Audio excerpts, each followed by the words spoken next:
الرحمن الرحیم. خۆشەویستان و بەڕێزان، لە شەوی لەدایکبوونی خاتەمی پێغەمبەران حەزرەتی محەممەدی ئەمین صلی الله عليه وسلم بۆ ئەوەی کەوا خۆمان بەختەوەری دنیا و قیامەت بکەین، ئێمە پێویستیمان بەوەیە چەند ساتێک کە ساتەکان چەندە زۆر بن هێشتا لە ئاستی گەورەی ئەو سەروەرەدا زۆر کەمن، بەڵام بۆ ئەوەی گوڵاوپڕژێنی خۆشەویستی پێغەمبەر صلی الله عليه وسلم بێتە سەر دڵ و دەروونەکانمان، بێتە سەر ماڵەکانمان، بێتە سەر خاکی پیرۆزی کوردستانمان، لە مەولودنامەیەکی زانستی ئاینیدا لە خزمەتتاندا دەبین. بە میوانداری زۆر بەڕێزان و خۆشەویستانمان پرۆفیسۆر دکتۆر عوسمان محەممەد غەریب، مامۆستای زانکۆ و وتارخوێنی مزگەوت، جەنابی دکتۆر ملکۆ ئەسعاد، مامۆستای زانکۆ و پسپۆڕی پەروەردە و دەروونزانی، خوشکی بەڕێزمان دکتۆرە سۆما، مامۆستای زانکۆ و پسپۆڕی کیمیای ئەندامی، بە ئامادەبوونی مامۆستای مزگەوتەکەمان جەنابی مامۆستا کاروان. تەنها شتێک کە حەقی پێغەمبەری خوا بدا صلی الله عليه وسلم بتوانێ وەکو خۆی وەصفی بکە، قورئانی پڕ بەرەکەت و بەخششە. دانیشتنەکەمان کۆڕی مەولودی پێغەمبەرمان صلی الله عليه وسلم بەگوێبیستن لە خزمەت ئاەتەکانی قورئانی پیرۆزدا لە وەصف و ستایشی پێغەمبەردا صلی الله عليه وسلم بە دەنگە خۆشەکەی جەنابی مامۆستا کاروان دەست پێ دەکەین. بفەرمێ. بسم الله الرحمن الرحيم. هو الذي أرسل رسوله بالهدى ودين الحق ليظهره على الدين كله وكفى بالله شهيدا. محمد رسول الله صلى الله عليه وسلم والذين معه أشداء على الكفار رحماء بينهم تراهم ركعا سجدا يبتغون فضلا من الله ورضوانا سيماهم في وجوههم من أثر السجود ذلك مثلهم في التوراة ومثلهم في الإنجيل كزرع أخرج شطأه فآزره فاستغلظ فاستوى على سوقه يعجب الزراع ليغيظ بهم الكفار. وعد الله الذين آمنوا وعملوا الصالحات منهم مغفرة وأجرا عظيما. صدق الله العظيم. خۆی گەورە پاداشی جەنابی مامۆستا بداتەوە و دەچینەوە خزمەت پێغەمبەری خوا صلی الله عليه وسلم بۆ ئەوەی کەوا زمانمان پاراو بێ، دڵمان تێر ئاو بێ، بابەت دەستە جەمعی ئێوەش لە ماڵەکانتانەوە لەگەڵماندا سڵاوات لەسەر پێغەمبەری خوا بدەین صلی الله عليه وسلم. اللهم صل على سيدنا محمد وعلى آله وصحبه وسلم. اللهم صل على حبيبنا محمد وعلى آله وصحبه وسلم. اللهم صل على شفيعنا محمد وعلى آله وصحبه وسلم. دەچینە خزمەت مامۆستای گەورەمان، مامۆستای خۆشەویستمان پرۆفیسۆر دکتۆر عوسمان محەممەد غەریب. مامۆستای خۆشەویستمان حەز دەکەم لە یادی لەدایکبوونی پێغەمبەردا صلی الله عليه وسلم ئەو پرسیارە لە بەڕێستان بکەین، گەورەی خۆشەویست لە چیدا ڕەنگی داوەتەوە؟ صلى الله عليه وآله وسلم. مامۆستای بەڕێز، بەڕاستی پێغەمبەری نازدارمان عليه الصلاة والسلام دەستی ڕەنگینی لە گشت چەمکەکانی ژیانە جێپەنجەی دیار بۆ جێدەستی دیار بوو. بۆیە توانین پرسیارەکە بە شێوازێکی دیکە ئاراسی بینەران بکەین و بڵێن ئایا پێغەمبەری نازدارمان، خۆشەویستمان، تاجی سەرمان، نوری چاومان، دیدەمان لە چیدا گەورە نەبووە، لە چیدا ڕنگ نەداوەتەوە لە جیهانە؟ کەسێکی وەکو لامارتین کە یەکێکە لە بیرمەندە گەورەکانی فەرەنسا، شاعیرێکی گەورەی ڕۆمانسیە، دوای 1848 کە شۆڕشێکی فەرەنسا بەرپا بوو ئەو کاتە بۆ ماوەیەکی کاتیش سەرۆکی حکوومەتی فەڕەنسا بوو لە قسێکی گەورە ئەڵێ چی ئەڵێ ئەگەر پێوەری گەورە بوون ئەم سێشتە بێ یەکەمیان گەورەی هەدەف پەیام دوو کەمی ئەو شتانی کە لە بەردەستایە بۆی بگەیتە پەیامەکەت سێ گەورەی ئەنجام بەم سێ پێوەرە پێم بڵێن کێ لە محەممەد گەورەترە عەلەیهی سەڵات وەسەلام بۆیە ئەڵێ چی ئەڵێ محەممەد فەیلسوف بووە قسەی ئەوە ئەڵێ وتاربێژێکی ڕەوانبێژ بوو ئەڵێ یەکێکە لە عاقڵ و بیرمەندەکانی جیهان دامەزرێنەری یاسایەک بۆ لە هەموو چەمکێکی ژیانە اینجا سەرکردەیەکی گەورە بووە مامۆستایەکی گەورە بووە میهرەبانێکی گەورە بووە هەموو چمکەکان باسەکە ئەڵێ پێم بڵێن چەمکێکە بێ ئەم محەممەدە ئیشی لەسەر نەکرد بێ عەلەیهی السەڵات وەسەلام بۆیە مەولانای ڕۆمی کاتێ باسی پێغەمبەرەکە عەلەیهی السەڵات وەسەلام ئەفەرمێ محەممەد یەکسانە بەگشت پێغەمبەرەکان ئەفەرمێ نامی ئەحمەد نامی جملەی ئەنبیاست کە سەد ئامەد چونکە سەد ئامەد نەڤەت هەم پیشی ماست چ گەورەیەکە ژمارە سەدهادی تر 99 یەک و دەو ئەمانە هەموو لە ناویایەتی یەکسانە بەگشت پێغەمبەرەکان جوانی گشت جوانیەکان لە خۆیان کۆ کردوتەوە بۆیە یەکێ لەو خاڵە گەورانن کە بەڕاستی لە پێغەمبەرە عەلەیهی السەڵات وەسەلام بەتەنها دەرەکەوێ ئەویش ئەوەیە پێم بڵێن کێشەیە کە بێ لە کۆنا تا ئێستا پێغەمبەر عەلەیهی السەڵات وەسەلام ئاماژەی بۆ نەکرد بێ و چارەی نەکرد بێ هەر چی چەمکی جیهانەیە بگەڕێ کێشەیە بدۆزەرەوە پێغەمبەر ئاماژەی بۆ نەکرد بێت و چارەی نەکرد بێ وەرە سەیری بەها جوانەکان بکە بەهایەکی جوانم پێ بڵێ پێغەمبەر عەلەیهی السەڵات وەسەلام بە جوانترین شێوە نەیگەاندووەتە لووتکە اینجا لە ژیانە ڕەنگی نەدابێتەوە کاتێ باسی ڕازگۆییەکە بە جوانترین شێوە باسی ڕازگۆییەکە باسی داوێن پاکی باسی دەستپاکی باسی عەقڵ باسی تووڕە نەبوون کۆنتڕۆڵکردنی دەرونی مرۆڤ پاککردنەوەی دڵەکان دەروون لە ڕق لە کینە لە خۆ بە گەورە زانین اینجا خاکی بوونی مرۆڤ جەختکردنەوە لەسەرەوەی مرۆڤ خاکی بێ نازانم چی دووە باسکەم ینی شەرمکردن لەگەڵ ئەو گەورەیە لە هەموو کەس بە شەرمتر بووە لەگەڵ ئەو هەموو کێشانە کە گەماروی پێغەمبەریان ناوە عەلەیهی السەڵات وەسەلام یەکێ لە سەحابەکان ئەفەرمێکی کانە ئەکسەرە الناسی تەبەسسومەن ئەخرەمە چییە بەڕاستی لە هەموو کەس زیاتر لێو بەخەندەتر بووە ئەو هەموو کێشە حتى یەکێ لە سەحابەکانی دیکە جەریر ئەفەرمێ ما ڕەئانی ئیلا ئێبتەسەمە فی وەجهی قەت منی نەبینەوەی لا نابێ پێکەنیەوە بەدەم ئاخر چۆن مرۆڤ ئەتوانێ جامە بەسم چیە لەرەدا کاتێ پێغەمبەر فەرمی عەلەیهی السەڵات وەسەلام لا تەغضەب دەسێریکە بێ خۆیشی بەرجەستەیکە کەچی خۆی تووڕە نابێ ئاخر زۆر سەختە تۆ ئەو هەموو چەمکە جوانانە باسکەی بەڵام لە ڕەنگ ینی لە ژیانیشە بە کار بە ڕەفتار بیچەسپێنی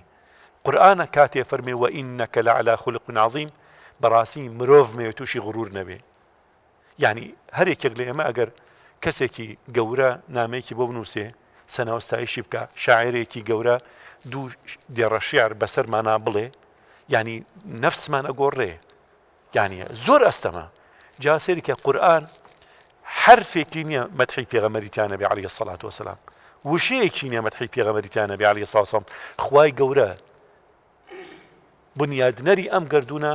ئەو هەموو مەدحی پێغەمبەر بکە عەلەیهی السەڵات وەسەلام تۆ مسقالە زەڕەیەکیش غرور نەیگری کاتێ باسی ڕازگۆییەکە ڕازگۆیی ئەیگەنتە 100 باشە کەچی ئەو 90 نەهێناوە 99 نەهێناوە 100 هێناوە لە هەموو شتێکە کە و فەرموویەتی سرکەی ڕەنگیاوەتەوە لە ژیانیا مێژوونووسی گەورەی بریتانیا بەناوی ویلز ئینگلیز قسەیەکی هەیە بەڕاستی ئێمە زۆر جار ئێمە چونکە ڕاهاتوین لەگەڵ ئەو جوانیانە خەریکە جوانیەکانمان لە بەرچاو ینی ونە بن ئەنیشتاین قسەیەکەیە پێشەوەی بێمە سەر قسەکەی ویلز ئەڵێ چی ئەڵێ لە گەردوونا یان معجزە یان هەموو شتێ معجزەیە بەڵێ هەموو شتێ معجزەیە بەڵام ئێمە چونکە ڕاهاتوین ئیتر بە معجزەی نازانین ئێستا گەر ببینی کەسێ بفڕێ ئەڵێ ها معجزەیە ڕوویاوە بەڵام نابیر ناکەینەوە کە کەسێکیش بەدوو پێ هەنگاوەنێ بەش معجزەیە کە بە چاوی سەر شتە بینێ ئەخرەم چاو بچێ شتە بینێ تەفسیری نییە تەفسیری نییە بەڵام یەکێک لە پشتەوە خەڵک بینە لە معجزەیە ئەڵێ ئێمەش معجزەیە جاڵای ڕاهاتن لەگەڵ معجزەکانە ئیتر بە معجزەی نازانی ئێمەش ئەوەندە ڕاهاتووی لەگەڵ جوانەکانی پێغەمبەر عەلەیهی السەڵاتو وەسەلام پێویستمانە بە کەسێکی بێگانە کەسێکی ناموسڵمان ئاگادارمان کاتەوە زۆر جار بیری لێ ناکەینەوە ویلز جوانیە کە بێنە تا ئەو قسەی ئەوم نەخوێندوێتەوە و جوانیم هەسمێ نەکردبوو ئەڵێ بڕۆ سەیری بیرمەندەکانی جیهان بکە سەرکردەکان فەیلسوفەکان زانا گەورەکان دانا گەورەکان سریان بکە قسەیان زۆر جوانە کێ ئەیان ناسێ ئەوانەی زۆر نزیکن لێەوە هەموو کەس ئەوانەی کە نزیک لێوە لە خەڵکی دوور زیاتر ئەیان ناسن شارەزان بۆیە کاتێ فەیلسوفی قسەیەکی زلەکە خێزانەکەی ئەڵێ وەڵڵاهی ئەو قسان هەمووی درۆ بوو هەمووی درۆ بوو چونکە قسەکانی لەگەڵ خێزانیان ناگونجێ لەگەڵ میهرەبانیان ناکونجێ ویلز ئەڵێکی ئەڵێمە پێوەرێکی زۆر گەورەیە ئەڵێ بەڵام محەممەد ئەوانەی کە زیاتر لێو نزیکترن ئەوانن خۆیانەکەنە قوربانی ئەوانن زیاتر شایەتی بۆ دەن ئەوانە شایەتی بۆ دەن کە لە هەموو کەس ڕازگۆترە چاکترە بۆیە ئەوان زیاترەی ناسن کەچی زیاتر لە هەموو کەس خۆشیانەوێ بۆیە پێغەمبەری نازارمان عەلەیهی السەڵاتو وەسەلام ئەوەندە قورئان ڕەنگیاوەتەوە دایکی بڕواداران کە وەسفەکە ئەخرە بۆیە دایکی بڕوادارن گلەی ئەگەر هەبوایە لێ بکردایە وتارێ محەممەدەم قسە زلانە چییە کەچێ فەرمێ کانە خولوقه القرآن یەکسانە بە قورئان 100% قورئانە نەک 99.99 100% قورئانە اینجا فەرمێ کاتێ لە خزمەتی ماڵایە كان يكنس بيته ويخصف نعله ويرقع ثوبه ويحلب شاته ئەمانەی سە باسکەیسا زۆربەی کۆمەڵگامی قوڵ نییە پیا و ژنەکەی باسیکە خۆی لە ماڵە خزمەتەکە ئەڵێ بەڵام با خەڵک پێ نەزانێ بەڵام سێرەکەی پێغەمبەر عەلەیهی السەڵاتو وەسەلام خێزانەکەی باسیەکە ئەفەرمێ لە ماڵۆ خۆی بە خزمەتکارە زانێ ماڵ گسکەدا جلی خۆی پینەکە پێڵاوی پینەکە اینجا مەڕ و حیوانی خۆی ئەدۆشێ ئەوە گەورەترین شایەتیە بۆ ئەو گەورەی پێغەمبەر عەلەیهی السەڵاتو وەسەلام بۆی بەڕاستی کاتێ باسی گەورەی یەکەم ئەگەر باڵم هەبوایە سێفڕیم لە خۆشییانە بەڕاستی یاخوا هەر وتارەکان ئا بەو شێوەیە شیرینە جوانانە بەویستی خوای گەورە ڕوحی پێغەمبەری خوا صلی الله علیه وسلم پێمان ئاگادار دەبێ و بەم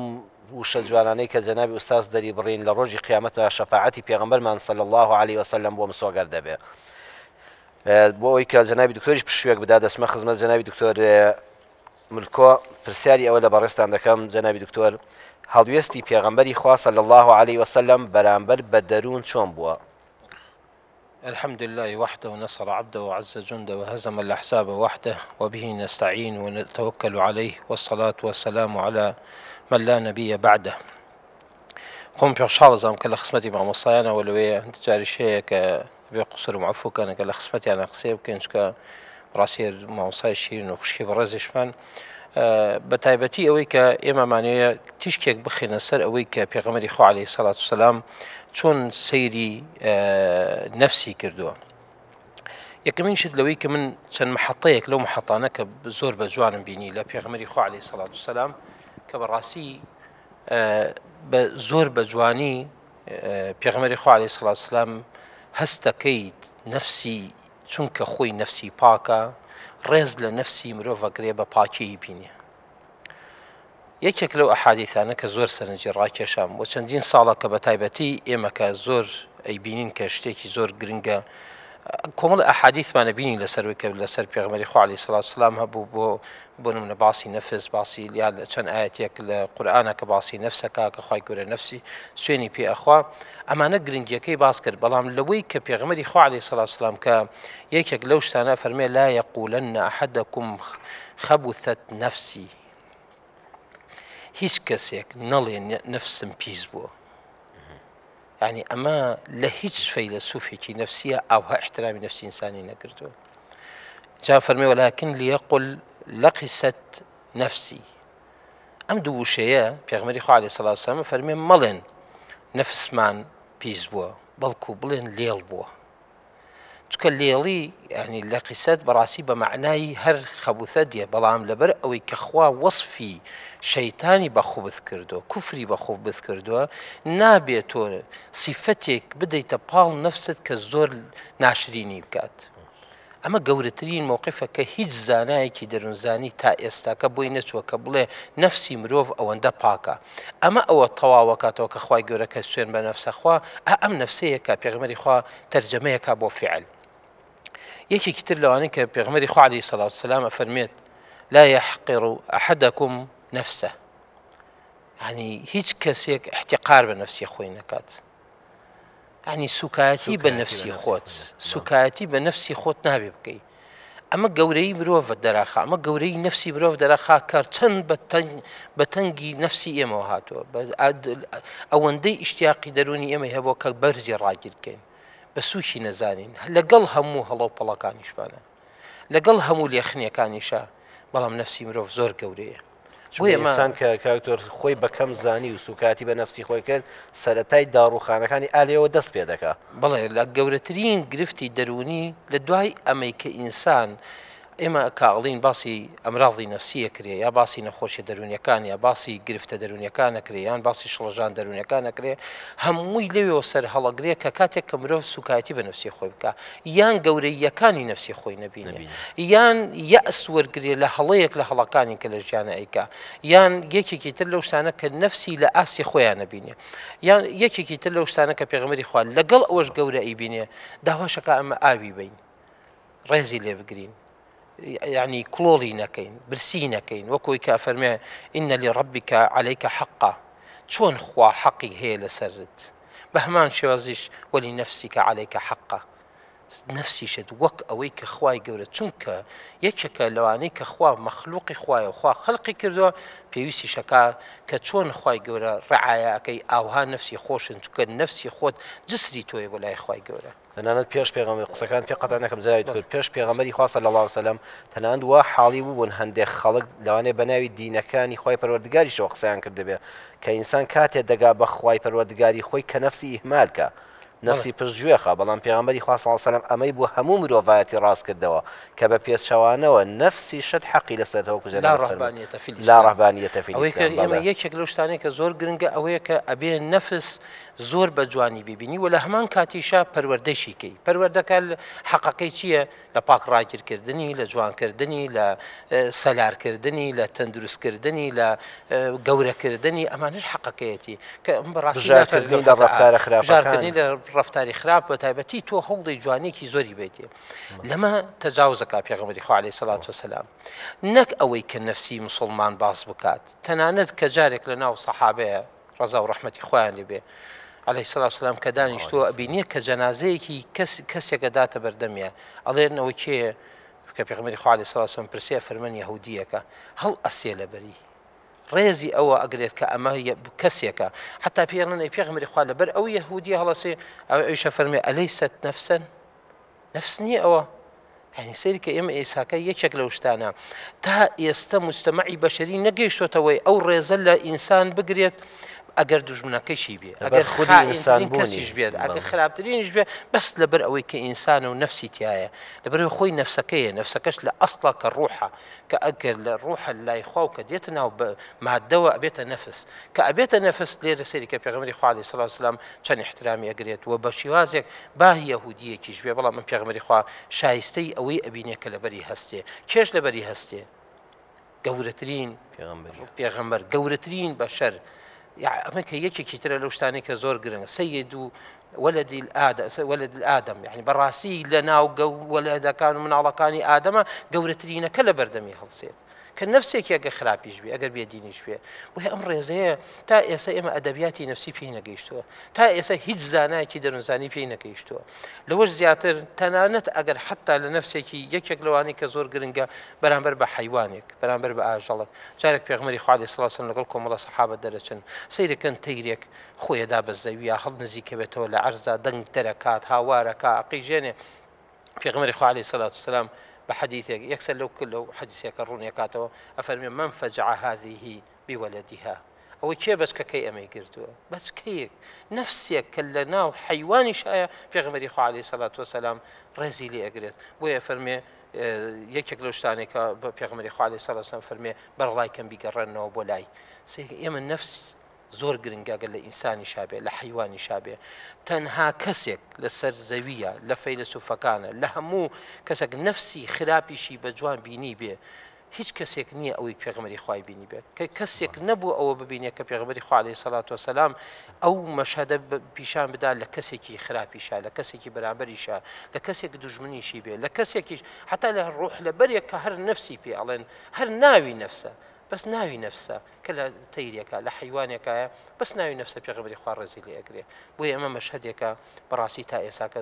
من زۆرێک لە ئەدەبیاتی نفسی کە زۆر جار ئەخوێنینەوە بینین ئەمەمان نەبینی لە هیچ شوێنێک لە هیچ فەیلسوفێکی نفسیش بۆیە ئەمە بەڕاستی جوانیە کە لە جوانیانی کە پێغمبەری خوا عەلەیهی سەڵات وسەلام باسی کردووە بۆیە قیمەتی نفسی خۆمان لەم قسانە بۆمان دەرکەوێت بە ئومێدم خوای گەورە ئەمە بکاتە دەرچەیەک بۆ ئەوەی لە خۆمان تێڕامێنین تا پاک ڕاگیری کەن تا گەورەیکەن ئینشاءڵڵا دەستکان خۆش بەکاتۆر بۆ بەرەکەتداربوونی مەجلیسەکەمان و ئێوەی بینەرانیش بۆ بەرەکەتداربوونی هەموو ماڵەکانمان با دووبارە سڵاوات بنێرین بۆ ڕوحی سەردار و سەروەرمان اللهم صل على سيدنا محمد وعلى آله وصحبه وسلم اللهم صل على حبيبنا محمد وعلى آله وصحبه وسلم اللهم صل على شفيعنا محمد وعلى آله وصحبه وسلم دەچینە خزمەت خوشکی بەڕێزمان دکتۆرە سۆما مامۆستای زانکۆ پسپۆر لە بواری کیمیای ئەندامیدا دکتۆرەی بەڕێز ببوورە جەنابەتمان دوا نەخستووە خوشکان هەمیشە لە پێشەوەن ئافرەتان هەم دایکمانن هەم خوشکی بەڕێزمانن هەم خێزانمانن هەم کچمانن دکتۆرەی بەڕێزیش بە شادمانیەوە لەگەڵ هەموو ماندووبوونیدا لە خزمەت جەنابی مامۆستایاندا و لەم کۆڕە خنجیلانە و جوانەدا لە خۆشەویستی پێغەمبەر صلی الله علیه وسلم بەشداری لەگەڵ کردین بە تایبەت سوپاست دەکەین دکتۆری بەڕێز حەز دەکەم لە بواری پێغەمبەری خوا صلی الله علیه وسلم لە ڕووی زانستی کیمیاوە قسە بکەین لە پسپۆڕەکەی جەنابەتدا معلومی هەموو لایەکمانە و لە سیرەدا خوێندومانەتەوە سەروەرمان صلی الله علیه وسلم پێش ئەوەش کەوا ببێ بە پێغەمبەر صلی الله علیه وسلم ساڵی مانگێکی تەرخان کردبوو دوور دەکەوتەوە لە ماڵ و منداڵ و لە کۆمەلگا و لە شاری مەکە دەچوو لە ئەشکەوتێکە وەکو خەڵوە کێشانێکی دەکرد خۆی یەکلایی دەکردەوە بۆ کۆمەڵێک بیرکردنەوەی تایبەت ئەمە ئێمە لە سیرەدا ئەمەندەمان خوێندوتەوە حەز دەکەم لە ڕووی زانستیەوە جەنابەت تیشکێکی بخەیتە سەر ئایا ئەو خۆیەک لایکردنەوە خۆ دوورخستنەوە لە ماڵ و منداڵ و کۆمەلگا چ کاریگەریەکی هەیە بەناوی خوا سەلام و سەڵاواتی خوا لە دیاری محەممەد صلی الله علیه وسلم سڵاو ڕێزم هەیە بۆ هەموو بینەرانتان پیرۆزبای مانگی پیرۆز و گەورەی مەولووەکەم لە هەمووتان ئیشەڵڵا کە خێر و بەرەکەتی تایبەتی خواکەمان بەسەر هەموو مەخلوقاتی دنیا بڕژێ بە تایبەت ئومەتی موسڵمان کە بەڕاستی پێویستمان بە ڕەحمەتی تایبەتی خالقەکەمانە ئیشەڵڵا بە خۆشەویستی محەممەد صلی الله علیه وسلم نیگای تایبەتمان پێ ئەبەخشێت ئیشەڵڵا لە خزمەتانە هەم لە سەرەتا ئیجازە فەرمونون من زۆر خۆشحاڵی خۆم دەربڕم ئەوە کە لە خزمەتی مامۆستایانە هەم کە بتوانم لەسەر عالمترین پێغەمبەر و عالمترین نوێنەری خوا لەسەر زەویە ئیجازە فەرمونون کە قسە بکەم لە بابەتی علمیەوە چونکە ئێمە وەکو ڕۆڵەی موسڵمان فێربوون و خوێندنی خۆمان لە بواری زانست و دەست پێکردە و ئێمە زۆر باش ئەزانین کە بنەمای خلقەتی خالقەکەمان علمە و علم و زانستی خالقە کە هۆکاری دروستبوونی ئەم هەموو خلقەت و بە فەرمودەی ئاغای دکتۆر فەرمویان کە معجزاتە و دین بەرنامەی ئەم ژیانەیە ئەم خلقەتە علمیەیە و پێغەمبەر صلی الله علیه وسلم ئاخرین و کامڵترین و تەواوترین نوێنەری ناساندنی علمی خالقە بە مەخلوق و ئێمە وەکو موسڵمان کامڵترین بەرنامەی علمیمان هەیە بە ناوی دینی ئیسلام هەڵسو کەوتەکانی پێغەمبەر صلی الله علیه وسلم لا سادەترین هەڵسو کەوت و ئاداب و سونەتەکانی ژیانیانۆ تا ئەوانەی کە بەڕای ئێمە لە ڕوانگەی علمی و زانستی و زۆر سەتحی لەسەرۆیە هەمووی بنەمای علمی هەیە هۆکاری علمی هەیە من لە ڕوانگەی کیمیایی و زۆر باسی سادە ئەتوانم لەسەر بنەمای علمی ئاداب و سونەتەکانی پێغەمبەر صلی الله علیه وسلم کەم لە ژیانی ڕۆژانەیان و گرتوویەتی هەتا ئەو ژیانی شەخسیەی خۆی کە ئێوە فەرمووتان خصوصی ئەچووە خەڵوەتێک و تەنیایی خۆی و ڕەجعەتێکی کرد گەڕانەوەیەکی کرد بە دەرونی خۆی وەکو بوونەوەرێکی علمی وەکو مەخلوقێکی دەستکردی علمی خالقەکەی کە عالمە کە عەلیمە ئەو گەڕانەوە بۆ خەڵوەت دڵنیا بن بۆ ئەوەیە کە خۆی بناسێت چونکە علمی پێغەمبەر صلی الله علیه و سلم علمێکی ئیلاهی بووە لە دڵی مبارەکیانە بووە و ئەیانزانی کە ئەگەر ئەو علمە بدۆزێتەوە لە ناو خۆیە قەتعەن خالقەکەی ناسێت من عرف نفسه فقد عرف ربه و پێغەمبەر صلی الله علیه و سلم لە 1400 ساڵ لەوە پێش ئەو علمەی دۆزی و مدیتیشن و خەڵوەت لەگەڵ خۆیە بۆ ئەوە کە بتوانێت بگەڕێتەوە بە دەرونی خۆیەوە ئەو شتە جوانانەوە ئەو تواناییانە ئەو نعمەتانە ئەو بەرەکەتانە کە خالق بە مەخلوقی بەخشیە لە خلقەتی خۆی بدۆزێتەوە ئەوانە هەمووی هۆکاری علمی هەیە ینی مدیتیشن و NLP شاید لە دنیای ئمڕۆ جزئی علمە تازەکانە بەڵام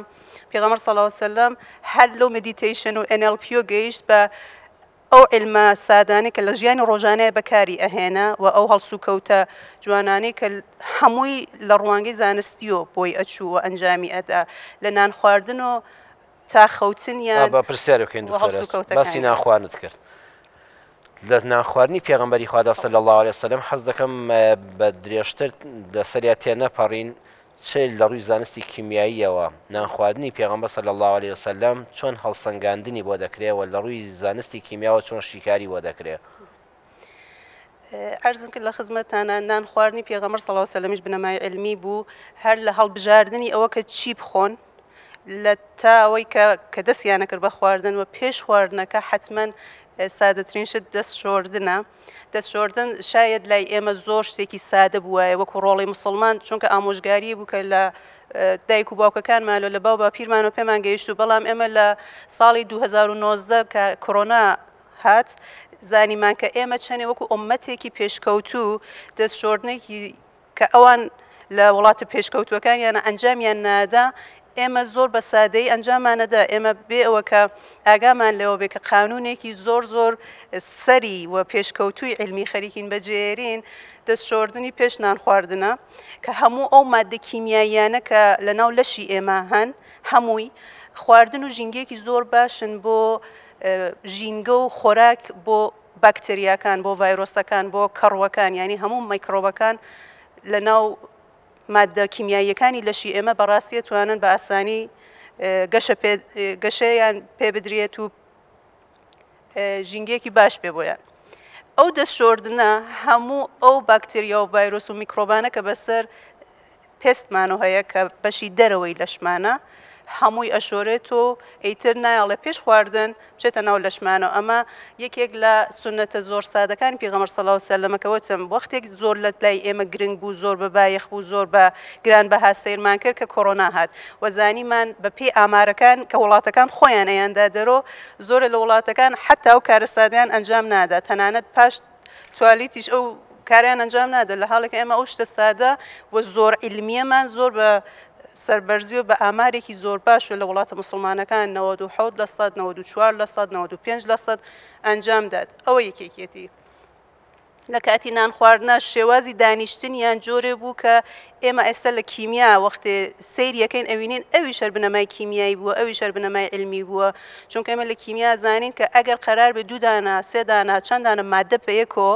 کارلێک و تەفاعلێکیان بێت هەرچێ پێک نزیکتر بن خێراتر و سەرەیتر و باشتر و جوانتر و ڕێک و پێکتر ئەنجامەوێ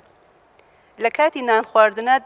حەزرەت صلی الله علیه و سلم قاچیان لە ناو سکیانە کۆ کردو یعنی نزیکیە کردو کە ئەو خوێنە کە قەرارەوە و مادە کیمیاییانە بگەێنێ بە معدە بە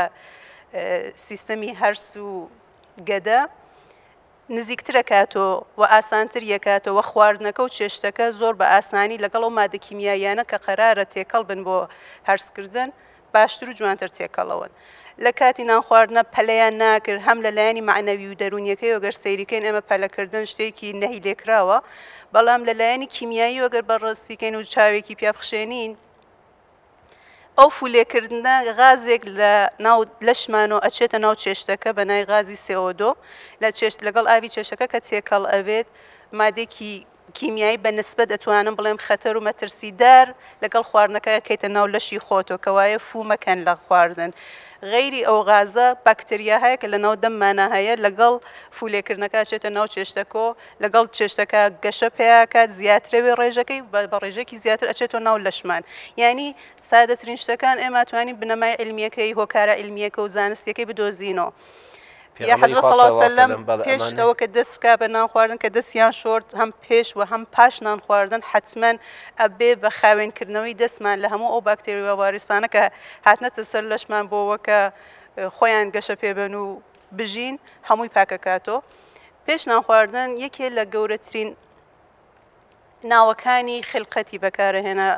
ئایەی مبارەک و پیرۆزی بسم الله الرحمن الرحیم پێش خواردنی هەر شتێک بەرەکەت ئات بەو شتە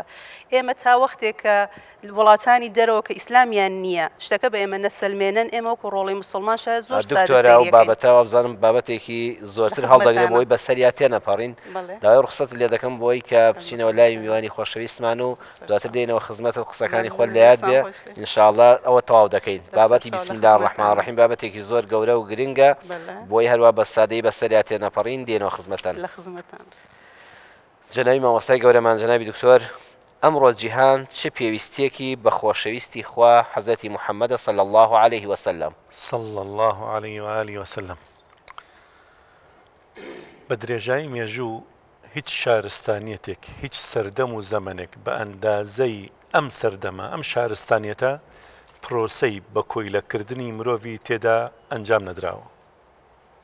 بۆیە ئێمە ئاتاجی نوری نبووەتی ئاتاجی ڕۆحی پێغەمبەرین عەلەیهی السەڵات وەسەلام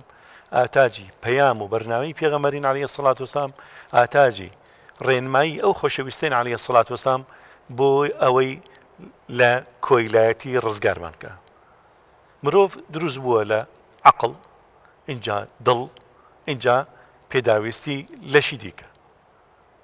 خواردن و خواردنەوە وەچەخستنەوە پێویستی بەمانە هەیە سێرەکەی مرۆڤ لێرەدا لە هەموویانە زۆرێک لە مرۆڤ ئێستا بۆتە کۆیلەی یەکێک لەمانە یان یەکێک یان دوان یان هەر چواریان مرۆڤ بۆتە کۆیلە بەڕاستی کتێبێکەیە مافناسێکی فەڕەنسی دایناوە ئەتین دۆ لابۆسێ کتێبێکی بە ناوی کۆیلایەتی خوازرا و العبودیە المختارە العبودیە المختارە یعنی چۆن مرۆڤ ئەکرێتە کۆیلە بە خواستی خۆی بەویستی خۆی ئێستا مرۆڤ بەویستی خۆی بووەتە کۆیلەی عەقڵی بووەتە کۆیلەی علم بووەتە کۆیلەی دڵی بووەتە کۆیلەی لەشی بووەتە کۆیلەی خواردن و خواردنەوە و ئارەزوبازی بووەتە کۆیلەی لەشی سەریکەن ئێستا بۆ نمونە زانای بلیمەتی گەورە هەیە خەڵاتی نۆبلێ لە کیمیا بەڵام کۆیلەی زانستەکەیەتی کۆیلەی زانستەکەیەتی ئەڵێ زانست وەڵامی هەموو پرسیارێکە داتەوە لە کاتێکە مناڵێکی فەیلسوف وێنە نەک بلیمەتێک مناڵێکی فەیلسوف وێنە گاڵتە بۆ قسەیەکە چونکە زانست پێمان ئەڵێ بۆ ڕوویداوە چۆن ڕوویداوە پێمان ئەڵێ بۆی ڕوویداوە پێمان ناڵێ کێ دروستی کردووە بۆتە هۆکاری ڕوودانی پێمان ناڵێ ئەم گردوو ناڵێ وا دروست بووە پێمان ناڵێ بۆ دروست بووە پێمان ناڵێ کێ دروستی کردووە زانست وەڵامی نییە لە بواری میتافیزیقیا وەڵامی نییە ئێساش بۆ نمونە هەنێ نمونە بێنینەوە هەرچی بلیمەت و زانای جیهانە کۆ بکەیتەوە نازانێ خەوبینین یانی چی چۆن ئێستا من خەوێکە بینم لە هەمان کاتە ئەو ڕووداوی کەی بینم لە هەمان کاتە لە واقعا ڕۆدا پەیوەندی و دوو شتە چێن وەڵامی نییە باشە یا جاری وایە من ئێستا خەوەکە بینم دوای 15 ساڵ 20 ساڵ ئەو خەوە ئێتە دی ئەمە چ پەیوەندێکیە باشە عیلم وەڵام ناداتەوە کەچی ئێستا بەس لەبەرەوەی کە عیلم گەورە کرێ حتا ئێستا نەزەرەیەکیان داناوە نەزەری ئیلاه الفەجەوات گاپ ینی خودای بۆشاییەکان ئەمە مەسیان چییە ئەڵێ جاران هەر شتێک کە تێنە گەشتوانێت خوا وای کردووە بەڵام ئێستا خوا عیلم خوالابە جارانوت باشە بۆ بوومە لە بەرزە ڕووەدا یانیت خوا هۆکارەکەی ئێستا نا ئەڵێ هۆکاری فیزیایی هەیە و کیمیایی و نازەم چی ئەمانە باشە کەواتە ئەڵێ ئیتر بۆیە خودای بۆشایەکان ئەڵێ ئەو بۆشایانە پرسیارە بێوەڵامانە بە خوددا پڕکراوەوە ئێستا عیلم تەنگ بەخوا هەڵەچنێ ئیتر خوا ئەباتە دەرەوە بۆتە کۆیلی زانست خۆی لە گێلیەدا اینجا بووەتە کۆیلەی لەشی سەرکە ئێستا بزانە عملیاتی تەجمیل چەند گرنگی پێدرە لە جیهانە بەڵکو عملیاتی تەقبیح خۆناشریکردن چون ئەم مرۆڤە داماوە چۆن بووەتە کۆیلەی لەشی دائیمەن سەرەکەی چەند پارە خەرجەکە بۆی تۆزە دەستکاری لێوی بکە دەستکاری قاچی بکە دەستکاری ینی دەستی بکە چاوی بکە ئەمە چییە مرۆڤ نابێتە بێتە کۆیلە بۆ لەشی پێغەمبەر فەرمی عەلەیهی السڵام وسەلام تعس عبد الدینار تعس عبد الدرهم تعس عبد الخەمیسە تعس وانتكس وإذا شيك فلا انتقش بويت كويلي يعني أرزو بازي كويل جورتين كويلايتي سيري كان جاران كشيك لجنيك لطالانيك لجنيك لهرشيك بويا بزورة مليه أرفين را بزورة كراية كويلة جنجيك بزورة كراية كويلة إيه سواء كردوا أم كش داماوا بأرزوي خوي لبری پارەی دەستکەوێ بتوانێ عملیاتی تەجمیل بکە لەبەری پارەی دەستکەوێ بتوانێ شوقەیەک بکڕێ سەرکەی لەشی خۆی فرۆشێ بۆتە کۆیلەی لەشی بۆتە کۆیلەی شوقەیەک جا پێغەمبەری نازارمان عەلەیهی السڵاتو وەسەلام هاتووە یعنی عەقڵمان ئازاد کە لە ڕێگەی تەوحیدەوە بۆی ئەو کەسێک کە تەوحیدی لایە ئازادترین کەسە ئازادترین کەسە بۆ چونکە ئێستا کەسانێک کە بینی لە زیندان هەیە بەڵام ئەوە کۆیلە نییە کۆیلە ئەو کەسەیە کە قامچەقی بەدەسەوەی لەبەر خاتی بەدەسێنانی پارێک لێدا لە بێتاوان لێدا ئەو کۆیلەیە پێغەمبەر فەرمی عەلەیهی السڵاتو وەسەلام ئەیەوێت ئەم مرۆڤانە عەقڵیان ئازادکان ینی بڕیاریان ئازادکە حتا سێری کە بەڕاستی سێرە ئەوایەتە بکە کە ینی یەکەم یاسایە لە جیهانە بەو شێوازە ئازادی بەرجەستە بکە لە واقعەکە فەرمی لا ئیکراهە فی الدین ئەمە لە چ کاتێکا بوو پێشەوەی پێغەمبەر عەلەیهی السڵاتو وەسەلام کۆچ بکا بۆ مەدینە جوولەکان دیعایەکیان بڵاو کردبوویەوە چونکە خەڵکی مەدینە یەثریب ئەو کاتە ناو یەثریب بوو ڕۆڵەیانە بوو ئەمردن ڕۆیاڵانە بردو ئەمردن ساڵێک بوو ساڵی مردن بوو جوولەکە ڕکلامێکیان بڵاو کردو ئیعلامێکیان بڵاو کردو وتیان چی وتیان مناڵەکانتان ڕادەستی ئێمە بکەن بیان کەنە جوولەکەی تر نامرن خەڵکیش ئەوە سادۆ ساکار بوون مناڵەکانیان ڕادەستی ئەوانە کرد پێغەمبەر عەلەیهی السڵاتو وەسەلام کۆچی کرد ئێوە مناڵانە هەلای جوولەکەکان ماونەتەوە باڵغ بوون عاقڵ بوون هەلای ئەوان ماونەتەوە بوونەتە جوولەکە ئەو کاتە کە هەندێ لە هۆزەکانی جوولەکە خیانەتیان کرد لە پێغەمبەر عەلەیهی السڵاتو وەسەلام چوون دەستیان تێکەڵ کرد لەگەڵ دوژمنەکانی مەدینە لە کاتێک کە پەیمانیان هەیە لە دەستوری مەدینە پەیمانیان هەیە عەلەیهی السڵاتو وەسەلام اینجا هات پەیمانی پێغەمبەریان شکان خیانەتیان لە دەوڵەتی مسلمانان کرد اینجا چەند جاری ویستیان پێغەمبەر تیرۆر کرد پێغەمبەر عەلەیهی السڵاتو وەسەلام بەپێی ئەو پەیمانەی کە ڕێککەوتن لەسەری لە مەدینە کردنیە دەرەوە ڕۆڵەی مسلمانەکانیش ئێستا خەڵکی یەثریب بوونەتە مسلمان ڕۆڵەکان نەبوونەتە جوولەکە هاتنە خزمەتی پێغەمبەر عەلەیهی السڵاتو وەسەلام وتیان یا ڕەسوڵ الله ڕۆڵەکانمان بردووە ئەو ئاەتە هاتە خوار و لا ئیکراهە فی الدین خۆی عەقڵی هەیە خۆی مادام جوولەکەیە وا جوولەکەیە ئەمە لەکوێ ئەدۆزیتەوە لەو زەمانەی کە زەمەنی نەخوێنەواری لە ینی زەمەنی ستەم لە زەمەنی دیکتاتۆری لە ژینگەیەکە کە دوور لە حەزارەت دوو گەورەترین حەزارەتی ڕۆم و فارس دوور بوون لە مەککەوە مەککە زۆر دوور بووە لەوانەوە هیچ ئاسەوارێکی حەزارەتی ئەوانە گەشتەوێ ئەگەر حەزارەتی شەبێ لەو ستەم و ستەمکاری و دیکتاتۆریەت ئاەتێتە خوارەوە فەرمی لا ئیکراهە فی الدین بۆیە بەڕاستی ئێمە پێویستمانە بەو بەرنامە جوانە جارێتر عەقڵمان ئازاد کاتەوە جارێتر دووڕووی یعنی ئازادکردنی عەقڵی ئینسانە دڵ ڕەحمەتی خوا لە شاعیری گەورەی میلەتەکەمان مەحوی کاتێ فەرمێتی بەڕاستی فەیلسوفێکی زۆر گەورە بووە دیڕە شعرێکیە حتا بیری لەکەیتەوە هەر مەعنا بەخشێ ئەویش لە سۆنگەی قورئانەوە ینی وەریگرتووە کاتێ فەرمێ سەر کە جۆشێکی نەبێ من زڕکە تاڵم بۆ چییە دڵ کە هۆشێکی نەبێ شیشەی بەتاڵم بۆ چییە ڕەخنەیەک لە مەحوی ئەبوای بیوتە سەر کە هۆشێکی نەبێ بەڵام مەحوی نافەرمێ سەر کۆشی نەکی ئەڵێ سەر کە جۆشێکی نەبێ جۆشیشی دڵە کەچی ئەفەرمێ سەر کە جۆشێکی نەبێ لەو لاشەوە ئەڵێ دڵ کە هۆشێکی نەبێ ئەبوای بیوتە دڵ کە جۆشێکی نەبێ نانا فەرمێ دڵ کە هۆشێکی نەبێ ئەمە چیمان پێ فەرمێ ئەمە بەرنامەی پێغەمبەر عەلەیهی السڵاتو وەسەلام ئاوێتەکردنی عەقڵ لەگەڵ دڵە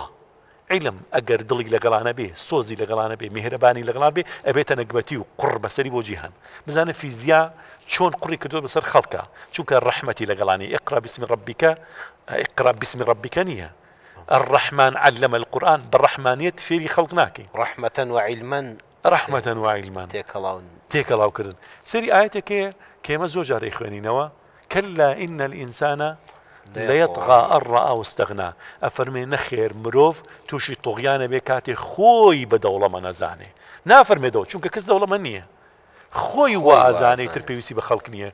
أما زور بي خلق وأزانن باسي باري بلي باس باري جاكريتوا سروت سامان بلام سياقك سياقي چيه سياقي علم اقرأ باسم ربك الذي خلق خلق الإنسان من علق اقرأ وربك الأكرم الذي في إنجا كلا إن الإنسان لا يطغى أو مروفا كقراءته هي بلام قراءتك باسم ربك والرحمن تيتيانيا توشي طغيان به بي مولانا الرومي رحمة إخوائي به أفرمي جهاد لإسلام چیه بۆ چییە ئەفەرمێ بۆ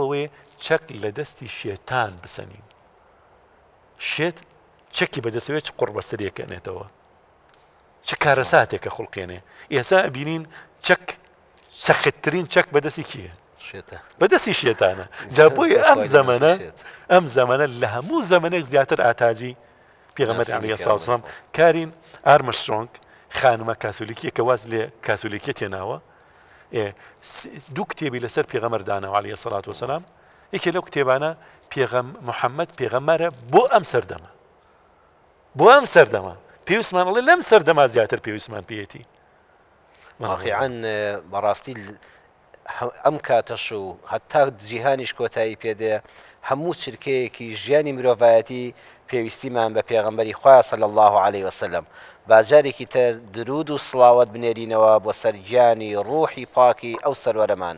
اللهم صل على سيدنا محمد وعلى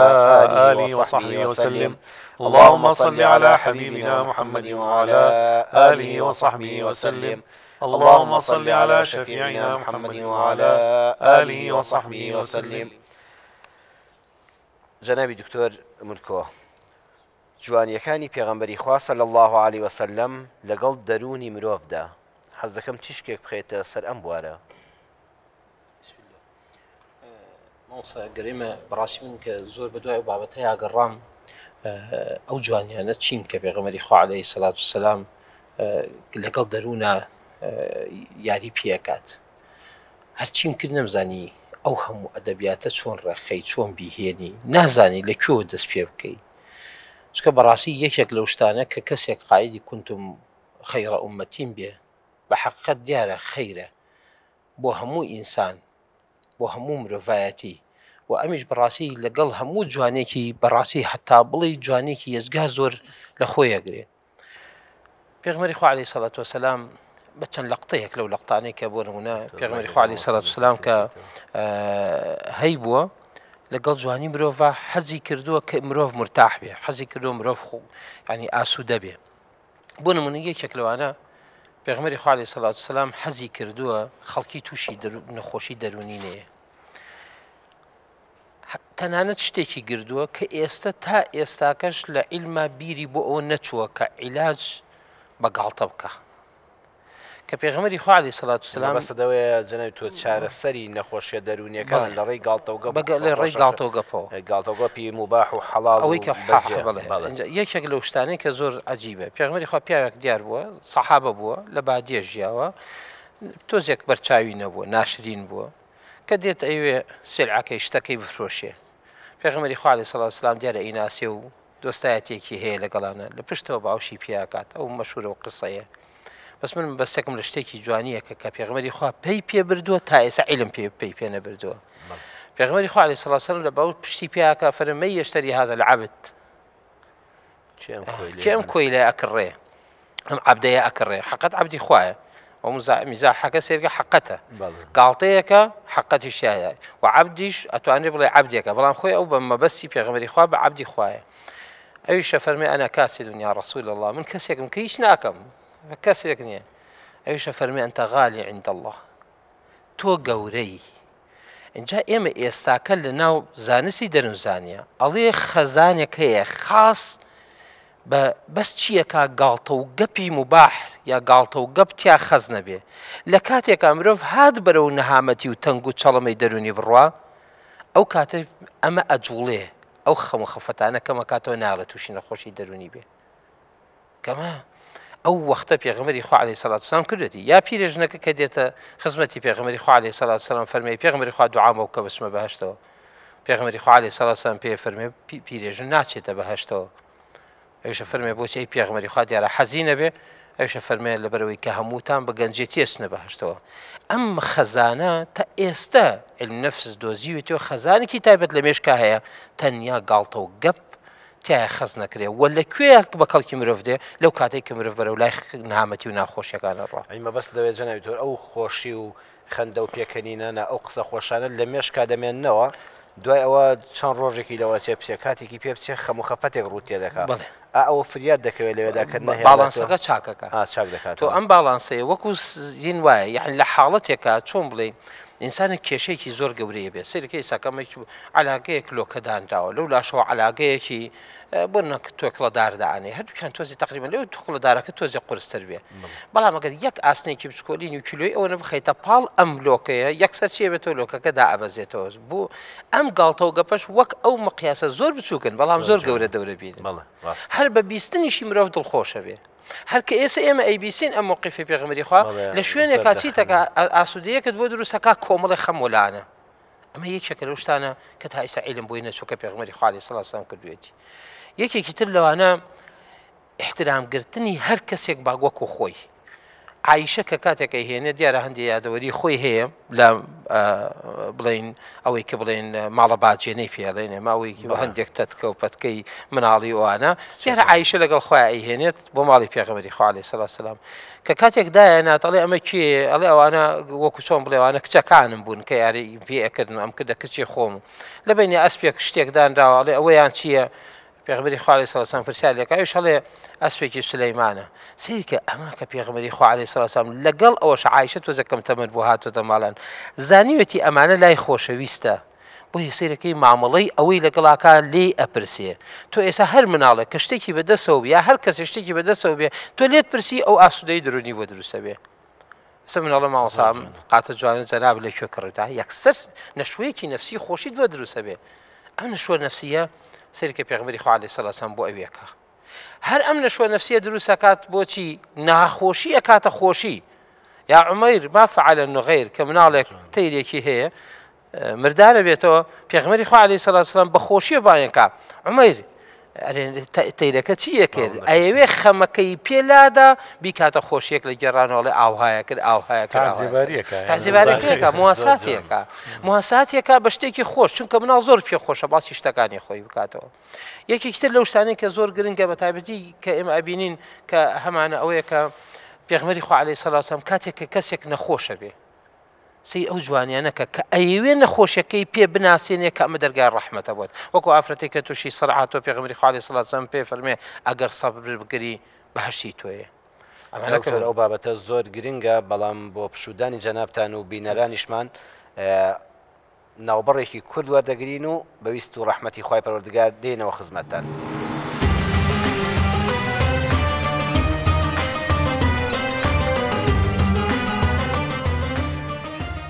بسم الله الرحمن الرحيم بینەرانی بەڕێز هاتینەوە خزمەتتان و دەچینەوە خزمەت جەنابی دکتۆر ملکۆ بۆ درێژەدان بەو بابەتە گرنگەی کە پێغەمبەری خوا صلی الله علیه وسلم وەکو یەکەم کەسێک کە گرنگی داوە بە بواری گاڵتەوگە بەدڵنەوەی ئەو کەسانی کە خەمێکیان هەیە بۆ ئەوەی لە خەزانەی بیر و هۆشیاندا بمێنێتەوە لە کاتە ناڕەحەتیەکاندا بیان پارێزێت لە توشبوون بە نەخۆشە دەرونیەکان جەنابی دکتۆر فەرموو بابەتەکەتمان بۆ تەواوکە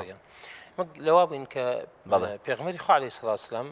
لە هەموو شوێنەکان هەر عایقێک هەر عەوقێک هەر گرفتێکی بەدەنی جەستەیی لە مرۆڤ هەبێ پێغەمبەری خوا عەلەیهی سەڵات وسەلام بە شەریکی داوە بەشارەتێکی داوە کە ئەبێتە پارسەنگێک لە ڕۆژی قیامەتە ئەمە لە هیچ شوێنێکە لەمان هیچ منهەجێکی دنیای نایبینی دڵنەوەی داوەتەوە کە بەم بابەتە نەڕۆخێ دڵت پێی خۆش بێکەمە بۆ قیامەتت قازانجا بەمە ئەبیتە مامۆسای بەشەریەت ئەبیتە مامۆسای بەشەریەت یعنی ئێستا ئێمە کە کەسێکە بینین کە نەقسێکی قاچیە دەستی هەیە یەکسەری ئەو دوعایە خوێنین الحمد لله الذي عافاني ممن ابتلاه کە ئێمە ئەم دوعایە خوێنین یعنی ئەو مامۆسای ئێمە پێ بتەڵێ قەدری قاچ بزانە قەدری دەست بزانە قەدری چاوە بزانە یەکسەر ئەمە قیمەتە بۆ ئەو یعنی تۆ ئێمە تۆمان کردوتە مامۆسای هەموو خەڵکی بەم دوعایە کە تۆ یەکسەر تۆ بێ بڵێ سەلام عەلەیکوم تۆ بڵێ عەلەیکە سەلام بۆ چونکە تۆ پێدەڵێ تۆ خۆت ببینە چ نیعمەتێکت هەیە. پێغمبەری خوا عەلەیهی سەڵات وسەلام یەکێکتر لەو مەشهدانە حەزی نەکردووە تەنانەت خەڵک ناویشی ناخۆش بێ. زۆر جوانە. یعنی ئەم جوانیە لەکوێ هەستی پێکرێ لەکوێ ئەبیندێ وەکو ئیبن عومەرە فەرمێ کچێک هاتە لای پێغمبەری خوا کەسێکیان هێنا ناوی هێن بوو عاسیە بوو. پێغمبەری خوا عەلەیهی سەڵات وسەلام فەرمووی نەخێر تۆ ئیتر لێرانەوە ناوت جەمیلەیە. یعنی یەکێک لەو شتانەی کەوا زۆر گرنگە عاسیە لەکوێ و جەمیلە لەکوێ یان لە شوێنێکی تر یەکێک ناوی حەزنە. پێغمبەری خوا عەلەیهی سەلام فەرمووی ناوت ئەبێ لێرە و ناوت سەهلە. يعني لەم ناوانە تەنانەت ناو کە ئێساکە یەکێک لەو شای یەکێک ناوی ئەسڕەمە پێغمبەری خوا فەرمووی ناو زەرعەی لێرانەوە. ئەمانە مەبەست لە چییە؟ ئێستا دەرکەوتووە ناو بڕیاردەر لەسەر کەسایەتی مرۆڤ. پێغمبەری خوا عەلەیهی سەڵات وسەلام لەوێنەوە کەسایەتی ئینسانەکان دروست دەکات تەنانەت لە ناویشە. یعنی نازانی پێغمبەری خوا چۆن لەو ماوە کورتەیە ئەم هەموو سەروەتە بەجێ بێڵێ تەنانەت هەرچی علم هەیە مەحجوب بێ لە شتەکانی. ئەمە زۆر عەجیبە کە تۆ سەریکە گەیشتۆتە ناو لەوەش زیاتر کە پێغمبەری خوا عەلەیهی سەڵات وسەلام هەرچی بۆ نمونە ئەو بنەمایانەی کە بۆ مافی مرۆڤ و بۆ ئینساندا نەگەیشتۆتە ئەوەی کە چۆن ئیحترامی مناڵێک بگیرێت کە ئەگرێت. کە جارێکیان یەکێک لە سەحابەکان نوێژەکات کە پێغمبەری خوا عەلەیهی سەڵات وسەلام یەکێک لەو شتانەی کە زۆر گرنگە کە ئەبینێ کە نوێژەکان ئەفەرمێ لە نوێژەکانتانە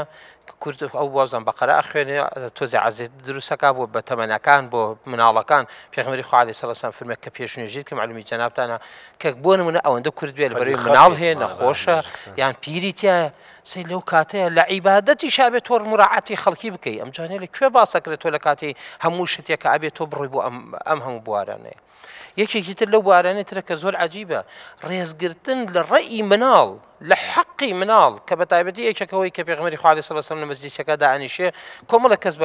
بەلای چەپیا کۆمەڵێک ئەبوو بەکر و عومەر و عوسمان و کۆمەڵە سەحابەی گەورە دانیشتون کۆمەڵە کەسی بەتەمەن دانیشتون لەلای ڕاستی شێوە مناڵەکە لەلای پێغمبەری خوا دەست پێکرێ ئاوەکە تەوزیعەکرێ کە ئەو جامە نابەسەرەوە ئەیەوێت کە پێغمبەری خوا عەلەیهی سەڵات وسەلام حەقەکە حەقی ئەم مناڵەیە کە لای ڕاستی پێغمبەری خوا عەلەیهی سەڵات وسەلام.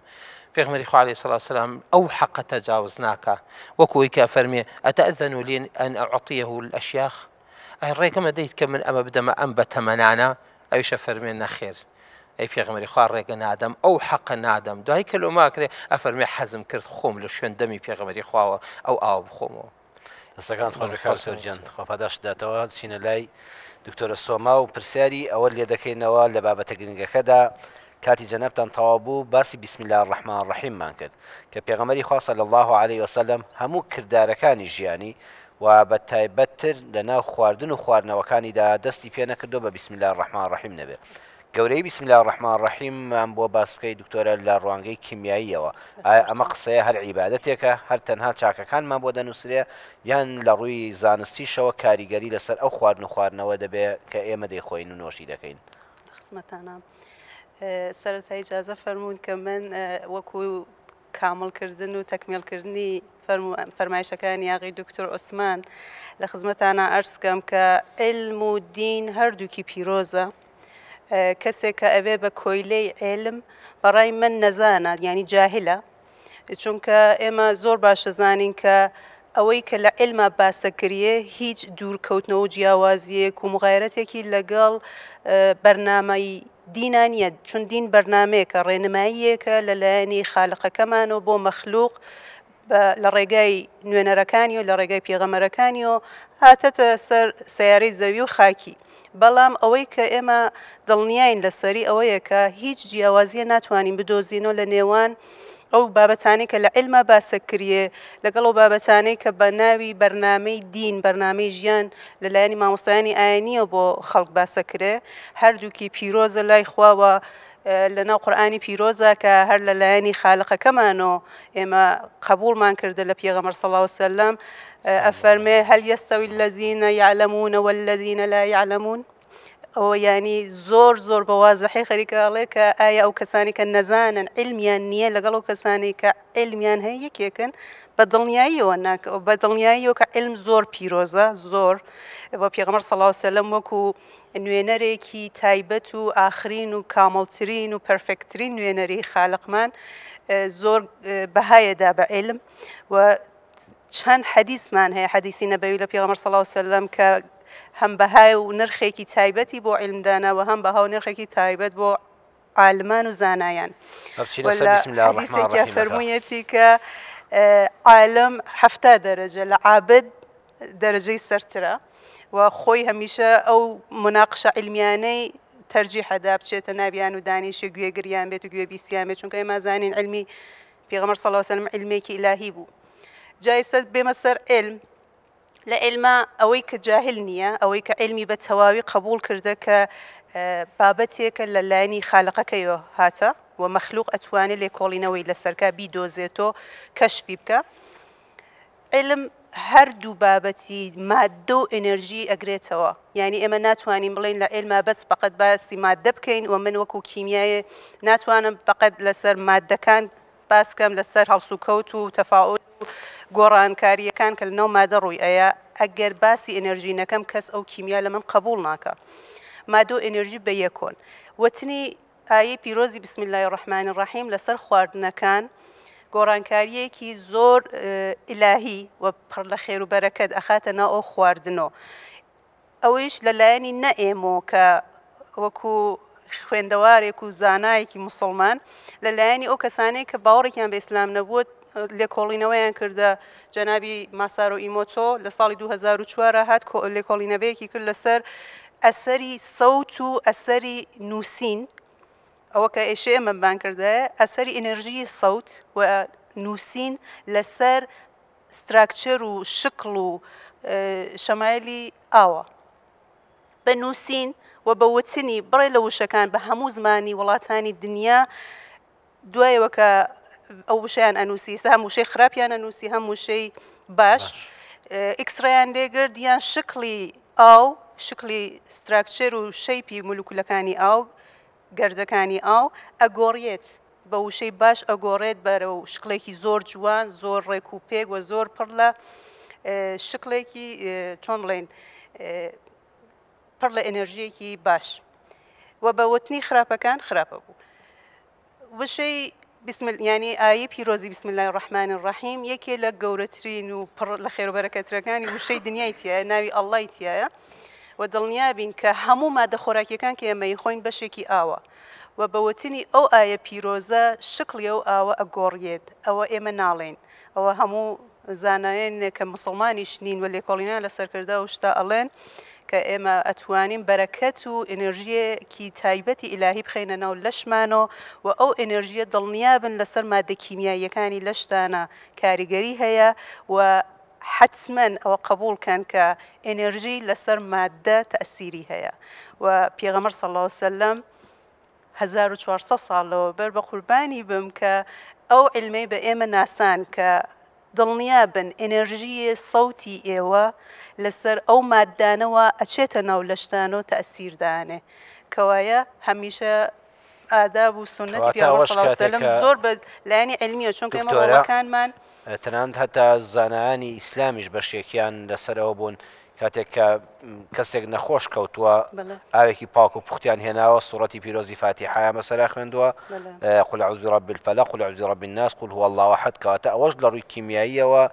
ڕاست و دروستی تەواوی خۆی هەیە بێجگە لە پیرۆزی ئاەتە قورئانیەکان کە دەچێتە ناو جەستەی مرۆڤەوە بە دڵنیاییەوە هەمووی کاریگەری ئینێرژی تایبەتی خۆی هەیە معنای باشی هەیە هەروەکە ئاغای دکتۆر فەرموویان کە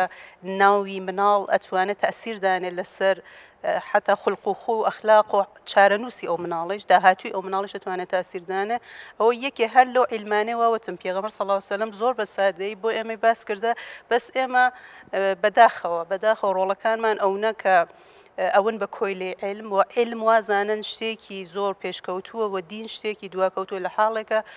هەم علم و هەم دین هەردووکیان بنەمایان ئەکاتۆ سەر علمی خالقەکەمان بۆ مەخلوق قورئان ئێمە دەفەرمێ فاعلم أنه لا إله إلا الله ئەو زانستەی کە بە خەڵک بێ ئەوەیە پەروەردگارت پێدەناسێنێ نایهێڵێکەوە سەرگەردان بی تۆ دەچی دروست بووی چۆن دروست بووی چێ دروستی کردووی بەرەو کوێ دەڕۆی داهاتووی کۆتاییت بەرەو کوێ دەڕوا لەسەر چی پاداش وەردەگری لەسەر چی سزا وەردەگری علمی ڕاستەقینە ئەوەیە کە وەکو جەنابتان فەرمووتان خوای پەروەردگارت پێدەناسێنێ و زانستیش بە ئەو پەڕی ملکەت چیەوە ئێستا الحەمدولله سوپاس بەخوای پەروەردگار کە قسەکانی پێغەمبەری ئێمە صلی الله عليه وسلم کە ئێمە وەکو مسلمانێک پابەندین بە هەموو فەرمایشتەکانیەوە بزانین لە ڕووی زانستیەوە چۆن نییە گرنگ نییە بەلامانەوە بەڵام خۆشیشە دڵنیاییشمان دەبێ وەلاکن لیەطمەئینە قەلبی کە ئەم زانستەی ئەم سەردەمەش بەتایبەت زانستی کیمیا ئەوە لە خزمەت فەرمودەکانی پێغەمبەردا صلی الله عليه وسلم خوا پاداش داتەوە و حەز دەکەم چێ سەر بابەتێکی ترە سەرەوە درێژە دەکێشێ بەڵام هەڵبژاردننی خواردنەکان لای پێغەمبەر صلی الله عليه وسلم من وەکو کەسێکە چوومەتە بابەتی زانستی کیمیاوە بە هەموو ڕۆڵەکانی مسلمان ئەڵێم دینی ئیسلام و پێغەمبەرەکەتان صلی الله علیه وسلم وەکو عالمێکی زۆر پێشکەوتو قبوڵی بکەن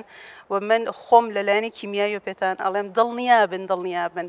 هەموو ئەو شتانەی کە سفارش کردە لەلایەن پێغەمبەرەکەمانەوە صلی الله علیه وسلم بنەمای علمی هەیە من بە لایەنی کیمیایی و بۆتان ئەسەلمێنم هەر مامۆستایەک لە هەر بابەتێکی زانستی ترە ئەتوانێت زۆر بە ئاسانی ئەو شتە بسەلمێنێ بۆتان ئەوەی کە ئەوێ بە کۆیلێ علم و بەشێکی قبوڵەکات و بەشێکی قبول ناکە ئەوە جاهلەوە نەزانە بەڕای من و مەسلحەتی لەوایە کە تێنەگا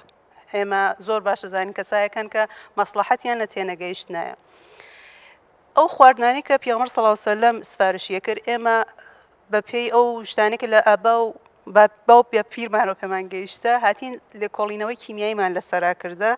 سوبحان الله کە مادە کیمیایی هەیە کە لە خواردنە خۆشەویستەکانی پێغەمبەر بۆ ینی وەکو فێڤۆریت وەکو کەسێکە زۆر خوازراو بوو لەلایەن پێغەمبەر وەکو مادە خۆراکیەیە کە زۆر خوازراو بوو لای پێغەمبەر صلی الله علیه وسلم وەکو هەنار وەکو سرکە وەکو قارچەک وەکو هەنگوین وەکو خورما وەکو زەیتون لەسەر هەر کامێکیان ئەمە لێکۆڵینەوەی کیمیاییەکەین ئەو مادە کیمیاییانەوە لەناو ئەم خواردەمەنیە پیرۆزانە لای پێغەمبەر صلی الله علیه وسلم زۆر بە نرخن بۆ لەش زۆر ئەتوانێت زۆر یارمەتی دەرێکی باش بێ بۆ تەندروستی مادە کیمیاییەکانی لەشتان ئێمە شتێک تریشمان هەیە بە ناوی ئێنەرژیە ئەو مادە کیمیاییانە ئێنەرژیە کە لەگەڵ ئەو مادە کیمیاییانە ئەچێتە ناو لەشتانۆ سوبحان الله زۆر بە نرخە ینی هەر خواردنێک کە پێغەمبەر صلی الله علیه وسلم لای خۆشەویست بووە ئێمە هەم لێکۆڵینەوەیەکە کەین لەسەر سەرەتا بنەمای کیمیایی مادەکان جام جاردین لەسەر لێڤێلی ئێنەرژیەکەیە لێکۆڵینەوەیەکەکەین هەر کام لەو مادانە هەم ئێنەرژیە تایبەت ئەواتە ناو لەشۆ هەم بەڕاستی مادێکی پرسوود بەپڕ لە خێر و سوود و منفعات ئەواتە ناو لەشۆ ئەوەیە کە هەر خواردنێکی ئێوە فەرمونسان پێغەمبەر صلی الله علیه وسلم هەناری بۆ حەسبەیە کرد بۆچی ئەوە هەمیشە لەسەر هەنار ئەچووە بە سەحابەیە فەرموو یا ئێوە فەرمونون بۆچی لە خواردنی سرکە چونکە من خۆم وەکو کیمیایی زۆر پێم لە سەرەتا کە بیستم پێغەمبەر صلی الله علیه وسلم سرکەی زۆر حەسبەیە کرد و سفارشیە کرد بە سەحابەی کە لە حەدیثە هاتووە کە دەفەرمێ باشترین پێخۆر سرکەیە بەڵێ کەسانێک جاری وایە ئازانستی ئەم فەرمودانی پێغەمبەر صلی الله علیه وسلم قسەکانت لە نەچێ ببوورە دکتۆرە گەورەی ئەم سەروەرەمان صلی الله عليه وسلم لەوەدا دەردەکەوێت کاتی خۆی زانستی فەرمودەناسی یان زانانی حەدیث لەوە چێ فەرموو بێتیان لە ڕووە دەرونیەکەی و پێغەمبەری خوا صلی الله عليه وسلم کە تەنها پێخۆری سرکەی دەستکەوتووە نانەکەی پێوە بخوا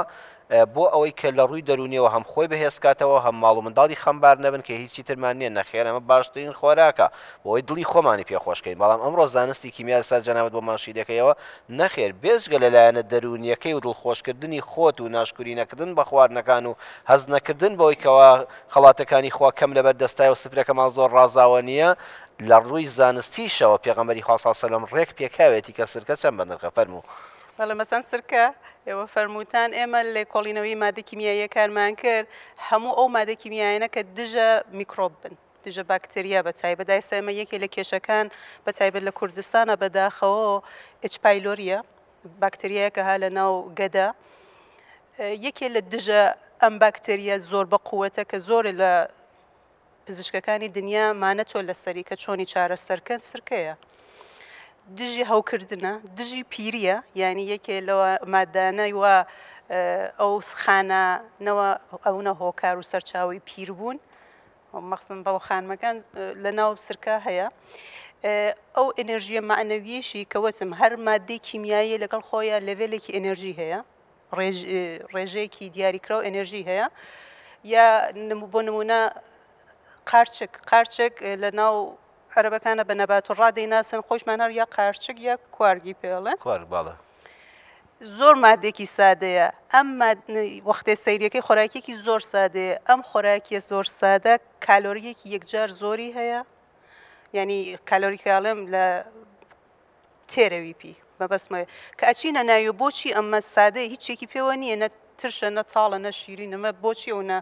کاچینە ناو مادەکانی و ئەبینین هەموو ئەو مادانی وە پێویستە بۆ تێربوون بۆ تێرکردنی خانەکانی لەشی تایە بۆ پێغەمبەر صلی الله علیه و سلم سفارشی فەرمووە زۆریشی حەز پێ کرد و پێی خۆش بوو خورما و زەیتون کە ئیتر زۆر لەسەری لێکۆڵینەوەی کیمیایی کردیە یعنی ئیتر هیچ کەسە ناتوانێت بڵێ وەڵە هەنگوین هیچ کەسە ناتوانێت بڵێ هەنگوین سوودی چییە یعنی سفارشەکانی پێغەمبەر هەمووی بنەمای علمی بوو ئەوە پیرۆزبوونی علم لای پێغەمبەر صلی الله علیه و سلم نیشانە کە پێغەمبەر چەندێک بەهایە دابەوە کە ئەوەی وا شاید سەرچاوەکانی نەزانی بەسە بە هۆکار بڵێ وەڵام مادە کیمیایی و مادە کیمیایی تایە بەڵام بیخۆن دڵنیا بن لە داهاتوە هۆکارەکەی زانن انشاءالله دێنەوە جەنابی دکتۆر عوسمان لە دوا پرسیارێکە لە خزمەت جەناب تابین جەنابی دکتۆر حەز دەکەم ئەوە پرسیم پەیوەندی پێغەمبەری خوا صلی الله علیه وسلم لەگەڵ ڕۆژئاوا ئا لێکترازان و دابڕانە یان بوونیاد و بەیەگەیشتنە بەڵێ پێغەمبەری نازارمان عەلەیهی السەڵات وەسەلام هەمیشە هەوڵیا و نزیک بێتەوە بەر لەوەی وەڵامی و پرسیارە بە حەز دەکەم نمونەیەکی کتێبی جەمع الجوامع کە دوا قۆناغی فەقیهەتی ئەخوێنرێ وەکو جەناب شارەزای توقڕە خوێندوتە یعنی قسەیەکی گێڕێتەوە لە ئیمامی رازیەوە ئیبن السوکی گێڕێتەوە ئەفەرمێ ینی بڕیاردان لەسەر شتەکان چۆن ئەگۆڕێت تارمایەک لە دوورەوە بینی بڕیاردەی ئەڵەی بەردە کەنزی کە بیتەوە ئەڵێنانە بەرد نییەوە ئاژەڵە کەنزی کە بیت سەرکە مرۆڤ وەکو خۆت کاتێ لە دوور بووین لێک نایگەشتین بە یەکگەشتن بۆ لە یەکگەشتن بۆ لە گەیشتن ینی کە نزیکە بیتەوە سەرکەی لێکەگەی سەرکەویش مرۆڤ وەکو تۆ اینجا پێغەمبەر عەلەیهی السەڵات وەسەلام ئەمانەی زۆر بە ینی جوانی ڕەچاو کردووە هەم سوودی وەرگرتووە لە بەرامبەر کە دوژمنیشی بووە هەم سوودی بە دوژمنیشی گەیانوە چۆن پێغەمبەر عەلەیهی السەڵات وەسەلام ینی ئەمە هەمومان ئاگامە لێیە کە خەڵکی مەکە چەند دڵڕەق بوون چەند بە زبری وەڵامی پێغەمبەریانەدایەوە عەلەیهی السەڵام چەند جار ویستیان تیرۆریکن سەحابەکانیان تیرۆر کردووە سەروت و سامانیان زەوت کردوون زیندانیان کردوون ئەشکەنجیان داون اینجا لە شاریش بەدەریان کردوون پێغەمبەر کۆچی پێکراوە عەلەیهی السەڵات وەسەلام نەک کۆچی کردبێ کۆچی پێکراوە اینجا وازی ژینان ئەیانەوێ بچن لە مەدینەش دەریان کەنە دەرەوە بەڵام کاتی پێغەمبەر زانی عەلەیهی السەڵات وەسەلام خەڵکی مەکە تووشی وشکە ساڵی بوون برسیانە دوژمنەکانی برسیانە جواب نێرێ ئەبوو سوفیان بابێ چەند بار خواردن ئەنێرێ بۆ دوژمنەکانی ئەبوو سوفیان لەو کاتەشا مشریک کرد بانگێکە چەند بار خواردن ئەنێرێ بۆ دوژمنەکانی کە برسیانە ئەمەیە سەلاح الدین ئەیوبی کە ئێمە بەڕاستی ئەبێ هەموومان شانازی پێوە بکەین کاتێ دەسەڵاتداری بەرامبەر سەرۆکی خاچپەرستەکان کە هاتووە شەڕ لەگەڵ موسڵمانان نەکانەکە کاتێ نەخۆشەکوێ پزیشکی خۆیان نێرێ بۆ چارێکە سەر ئەم مرۆڤ دۆستیە بەڕاستی اینجا ئەبینین لە صحیح مسلیمە مستەوریدی قوڕاشی سەحابەیەکی پێغەمبەر عەلەیهی السەڵات وەسەلام حەدیثێکی زۆر سەرنجڕاکێشە گێڕێتەوە ئەفەرمێ تەقوم الساعة والروم أكثر الناس ڕۆژی قیامەت گاڵەسێ فەرمێ ڕۆم کە مەسیحیەکانن لە هەموو کەس زیاترن یەکێ لە سەحابەکانی دیکە عەمری کوڕە یان کوڕەکەیەتی عەبدوڵڵا ئەفەرمێ بیستوتە شتیوە لە پێغەمبەرەوە عەلەیهی السەڵات وەسەلام ئەو شەفەرمێ بەڵێ فەرمی دەبزانە لەبەر چین جوانیەکانیان باسەکەن ئەفەرمێ چی ئەحلەم الناس عند فتنە لە هەموو کەس عاقڵترن بۆ مامەڵەکردن لەگەڵ کێشەکانیانە نەخۆشیە بڵاو بێتەوە بە هەزارەها توێژینەوە لەسەر ئەو نەخۆشیە ئەنجامە درێ بزانن ئەم نەخۆشیە هۆکارەکەی چییە اینجا چۆن چارەسەریکەن ئەو هەموو پارە سەرف بکەن لەبەر نەخۆشیەک تووشی کێشەیەکی ئابووریە بن ئەو هەموو ئابووریزانە کۆ بنەوە بە هەزارەها سنتەری توێژینەوە کۆبێتەوە شەو ڕۆژە دەنا دەمی یەک لەبەرە بزانن کێشەکان چارەکەن ئەحلەم الناس عند فتنە جا فەرمێ چی ئەسرعهم ئیفاقە بعد مصیبە تووشی مصیبەتێ بگێ زوو هەڵەسێتەوە زوو بە ئاگای زوواستانەوە دوای جەنگی جیهانی دووەموانە زوو خۆیان گرتەوە ڕاستە ڕەحمەت لە باوکو دایکی هەمومان ئینشاءالله دەستی باوکە ماچەکەم دایکە قوربان جەمە ئەو بەبیرهێنانەوە ئەڵمانیا خاپۆر بوو وێران بوو تەخت بوو هەردوای جەنگی جیهانی بزان چەند ساڵێکی پێچوو بزان چۆن هەڵسانەوە ئێستا بڕۆ سێری ئەڵمانیا کە بزانن چی لێ هات اینجا فەرمێکی وأوشكهم كر بعد فر كاتي هلين راكن بلام زو شير شبنوا إن جاء فرميتي وارحمهم لمسكين وضعيف لا مكز مهربان ترن لقل لاوازي خوانا هەژاری خۆیانە بڕۆ ینی نابینایە بزانت چۆن بیریان کردوێتەوە چۆن نابینا فێری خوێندن و خوێندنەوە بکەن فێری نووسین کەن بازە خاوەن پێداویستە تایبەتەکانە بزانە چۆن ینی موچەی بۆ دانراوە جادی بۆ تەرخان جادی تایبەت شوێنی تایبەت لە سارەیە سەرکەسی نەوتۆمبیلیان بە ئاسانی لە دەبلوسیە ینی بیری لەوە کاتەوە اینجا فەرمێکی وەخامیسەتون جميلة حسنة بينجامي جوان والركو بيكويشيا وأمنعهم من ظلم الملوك لهمو كزري قرترن لاشي استمكاري برپرسكان يعني ايكي كان قندالي ايكي كان جاري كان ايكي كان شوفو بباري خوي يعني بباري حكومة ساري خوي لبنزيخانة فل كردبو رسمي جراو حياونا مصيبرا يعني نال استمي لي بكري اجاب بويا اما چی مان پیاله اما پیمان الله براسي ئێستا ڕۆژ ئاوا لە کێشەی گەورایە بەرەو ڕوخانە ڕوا بەڵام من ئومێدێکی گەورەم هەیە بەم فەرمایشتەی پێغەمبەر عەلەیهی السەڵاتو وەسەلام سوود لە پەیامەکانی پێغەمبەر وەرگرن چونکە ئەوان زۆر ئاهاتاجی ئەم پەیامن ئێمە بتوانین پیان لیان نزیک بینەوە ئەم جوانیان پێ پیشان بین بەس کاکتۆر عەفوم کە قسەکان پێ نەبڕم بەس حەیف ئێمە ئەم خیتابی دینی ئیسلامیە باوەڕکە زۆر بەدەگمەن نەبێت بەدەگمەن نەبێکی وەکو جەنابەت ئەلحەمدوللا پسپۆڕ لەو بوارە ئیسلامیە جوان تێگەیشتنە دەقی فەرمودەکانی پێغەمبەر صلی الله علیه و سلم زۆر بەدەگمەن ئەوا ستایشی مەسیحیەک بکرێ ستایشی جیهانی ڕۆژ ئاوا بکرێ کە ئێوە ئەم بابەتانە چاکانەتان هەیە فریای خۆتان کەون بەشە ڕووخاوەکەتان بەم ئیسلامە هەڵستێننەوە بە زۆری هەر ینی نەعلەت دەکرێت نەفرەتیان لێ دەکرێت خراپەکانیان باز دەکرێت هەز ناکەوەش خەلەلێکی گەورەی ئێمەی موسڵمانە واللهی جایەکێ لە زانەکانە فەرمێ من دڵنیانیم خی گەورە محاسبەی ئەو کەسانە بکا کە ئیسلامیان بە جوانی پێنەگەشتووە بەڵام دڵنیام خی گەورە محاسبەی ئێمەیەکا بۆ پێمان نەگەاندون بە جوانی وەکو خۆی ئیجا ئەوەیە کێشەکە لای ئێمەوەی بەڕاستی نەبووینێتە نمونەیەکی جوان ئێستا کاتی ئەوە نییە ینی دڵی خەڵک بجۆشێن بەڕاستی هەموو چرکە ساتێ دڵی پێغەمبەر ڕەنجێنین هەموو چرکە ساتێ بە دواکەوتیمان بە دووبەرێکیمان بە زمانی زبرمان بە دڵی پڕ لە ڕق و قینمان بزانە پێغەمبەر عەلەیهی سەڵام چۆن سوودی گانووە بە خەڵک چۆن سوودیشی لە وەرگرتوون یەکێ لەو شتانەی کە لە مێژووە دووبارە نەبووەوە باوەڕیش ناکەم تا ڕۆژی قیامەت دووبارە بێتەوە چۆن سوودی لە دوژمنەکەی وەرگرتووە ڕێزیشی لێگرتوون جەنگاوەر بە مۆستەلەحی ئەمڕۆ تیرۆریست کۆمەڵە تیرۆریستێکی گرتووە لە جەنگا هاتوون کاکتۆر بە ئەمە لێرەدا ئەم بابەتەوە بێ زۆر گرنگ بێ ناوبڕێکمان هەیە دێنەوە خزمەت جەنابەت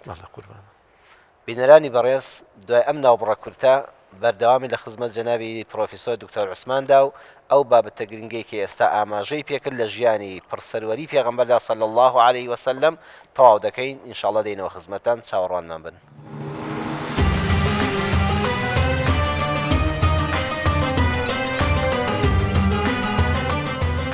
دووبارە سڵاوی خوای پەروەردگارتان لێبێ بینەرانی ئازیز دەچینەوە خزمەت مامۆستای گەورەمان جەنابی دکتۆر عوسمان بۆ تەواوکردنی ئەو بابەتەی پێشناو بڕەکە زۆر گرنگ بوو حەز دەکەم بە جوانی گوێی لێ بگرین و جەنابی تۆ فەرموو بابەتەکەتمانەوە تەواوکە وتمان پێغەمبەر عەلەیهی سەڵاتو وەسەلام کارێکی ئەنجام ماوە باوەڕ ناکەم لە مێژوودا ڕووی یابێ و جارێکەش دووبارە بێتەوە ینی کۆمەڵە تیرۆریستێک بەدیل گیراون بەدیل گیراون بە معنای کەلیمە تیرۆریستە بە مەستەلەحی ئەمڕۆ کەچی پێغەمبەر فەرمی عەلەیهی سەڵاتو وەسەلام هەرێکێک لێوە دا لە خوێنەواری ئێمە فێری خوێنەواری بکە ئازادە ئەمە چی ئەم کارەکە تۆ کابرایەک بگری تیرۆریستە بەڵام سێرەکەی لە بواری فیزیا زۆر زیرەکە بێ بڵێ دە منداڵی ڕۆڵەکەمان وڵاتەکەمان فێری فیزیا بکە ئیتر بڕۆ ئازاد بە کی ئەوەندە ئاخر لەو زەمانە ئەو عەشقە ئەو ئەوینە بۆ عیلم چۆن لە دڵی پێغەمبەراجیە بووەتەوە بە تایبەتیش لەو سەردەمەدا جەنابی تۆ کە لە جەنگار ڕەحم نەبووە بەڵێ کەسێکە لە کاسێ هاتبێ خوێنت بڕێژێ وڵاتت داگیر بکە هیچ ڕەحم و بەزەیەکی بەرامبەرن نەبێ بەرامبەریش لە ڕووی جەنگیەوە فێر بووە کە لەو سەردەمەدا ڕەحم و بەزەی ناخوێندرێتەوە ئەم هێشتا نەک ناتکوژم ئازادت دەکەم وەرە لە زانست با زانستەکە نەمرێ ئەو زانستی بیکەیتە مامۆسای زانکۆ باڵە بکەی مامۆسای زانکۆ بە ئەو زانستی پێتە بە فیڕۆنەچێ با بە کوشتنی تۆ زانستەکە نەفەوتێ زۆر جوانە ئێجا کە پێغەمبەر عەلەیهی سڵام کە ویستوێتی نزیک بێتەوە لیان لەبەرەوەی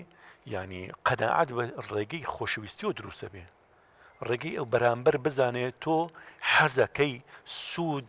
بەو بگەێنی اینجا نەک بەڕق نامەی ناردووە ئەمە یەکێکە لە هەڵە گەورەکان مامۆسای گەورەمان یەسێرەکەی بەڕاستی مسلمانە لێدا هەڵەیەکی گەورەکەن جیا نەکردنەوەی پەیامی قیتال جەنگ لەگەڵ ینی پەیامی داعوە و بانخوازی بۆ نمونە مامۆسا ئەبینین زۆر کە باسیەوە کە نامەکەی هارون ڕەشید بۆ مەلیکی ڕۆم ئەڵێکی من ئەمیر المؤمنین هارون ڕەشید لا کەلب الڕوم ئەمە باسەکرێ جوانی شوتۆ چونکە مەدانی قیتالە بەڵێ ماشا وانە بەڵێ بەڵام باسی ئەوە ناکرێت پێغەمبەر عەلەیهی سڵام نامی ناردوو بۆ کیسرا بۆ هێرەقل من محەممەد ڕەسوول الله إلى عظیم الڕوم ئەیەوێ بزان لەکوێوە تەسیر بکاتە سەریان بە ئوسلوبێکی جوان بە نەرمونیانی خوای گەورە لە قورئانە حەڵاڵی کردووە بۆ من و تۆ بچین داوەتی جوولەکە بخۆین کریسیان بخۆین حەڵاڵی کردووە داوەتیان بکەین لە ماڵی خۆمانە ئێستا نەک بڕۆی داوەتیان بکەیت و نزیک بیتەوە لیان بەڵکو پەیامی حەقیان پێ بگەینی قڕ بەسەر ئەو مامۆسایانی وێنەیەکی لەگەڵ ناموسڵمانێکە بڵاو بێتەوە سوشیال میدیا ئەتەنرێتەوە ئەمەش دەرکەوت جاشی بێگانەکانە کە کێ ئەڵێ ئەمە پەیامی قورئانە حەڵاڵی کردووە هاوسەرگیری لەگەڵ کچێکی مەسیحیان جواب بم بوو بزانم جەنابەت جارێک وەختێک لە ئەمریکاوە هاتبوون بۆ لای جەنابەت لە یادمەوە بزانم لەیەکێ لە تەفسیرەکانی خۆتە لە کتێبەکانتە باست کردووە کە فەرموو بۆ من ئێستا دینەکەم ڕێگەم پێ نادا جوان پێشوازیتان لێ بکەم سەریان سڵما بۆ حەز دەکەم هەر بۆ بینەرانی بەڕێز و میوانانی خۆشەویستیش ئەو بابەتەمان جارێشکە لە دەمی خۆتەوە ببیستین ئەوە کۆمەڵێکیانی ئینجیلی بوون هاتەبوون لە ئەمریکاوە لە تەکساسەوە هاتەبوون تایبەت بزان گەڕابوون هاتوونەتە مزگەوتی بەختیاری بۆ لای دکتۆر عوسمان بەڵکو و کاریگەریان لەسرم بێ واز لە دینی خۆم بێنم هاتوو گومان بخەنە سەر دینم کە من بردمە ژوورەکەی خۆم وتم پێشەوەی قسەتان لەگەڵ بکەم پێتاڵەڵێم قورئان قەدەغەی کردووە لە من دیالۆگێکی جوان پێشوازێکی جوانتان لێ بکەم وتیان بۆ قورئان ئەوەنە توندا ئەوەنە زبرە وتم نا فەرمێ جوانترین ولا تجادلوا أهل الكتاب إلا بالتي هي أحسن دەمیان کرایەوە وتم بۆیە ئیتر بە ئازادی قسە بکەن ئەوەی لە دڵتانە هێڵی ڕێژ قەدەغەی ئەوەی لێ کردوم تا جوانترین هەبێ نابێ پەنا بۆ جوان بەرم یا ڕەبی خۆپاداش دەتەوە ناوی دکتۆر وتەکان زۆر شیرین بوون خۆزگە ئێمە هەموو ئەوانە بکەین بە کردار لە زیندووکردنەوەی یاد و ڕێبازی پێغەمبەری خوادا صلی الله عليه وسلم جارێک کە خۆشەویستان بۆ گەرمکردنەوەی کۆڕ و مەجلیسەکەمان دابارینی بەرەکەتی خوای پەروەردگار بەسەرماندا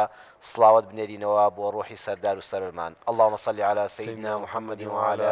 آله وصحبه وسلم اللهم صل على حبيبنا محمد وعلى آله وصحبه وسلم اللهم صل على شفيعنا محمد وعلى آله وصحبه وسلم دەچینە خزمەت جەنابی دکتۆر مرکۆ بۆ بابەتە دەرونیەکان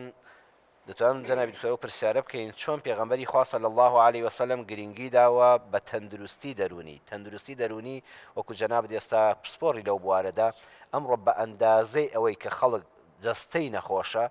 و هەر نۆرینگەیەک تەدەچی بەڕاستی بەرناکە هەر یەکە ئەندامێکی جەستەی نەخۆشی لەگەڵە ئەتوانم بڵێم ئەوەی کە دەبیندرێ و ئەوش کە هەر لە ناخی خۆی دایەتی کێشە دەرونیەکان زیاترن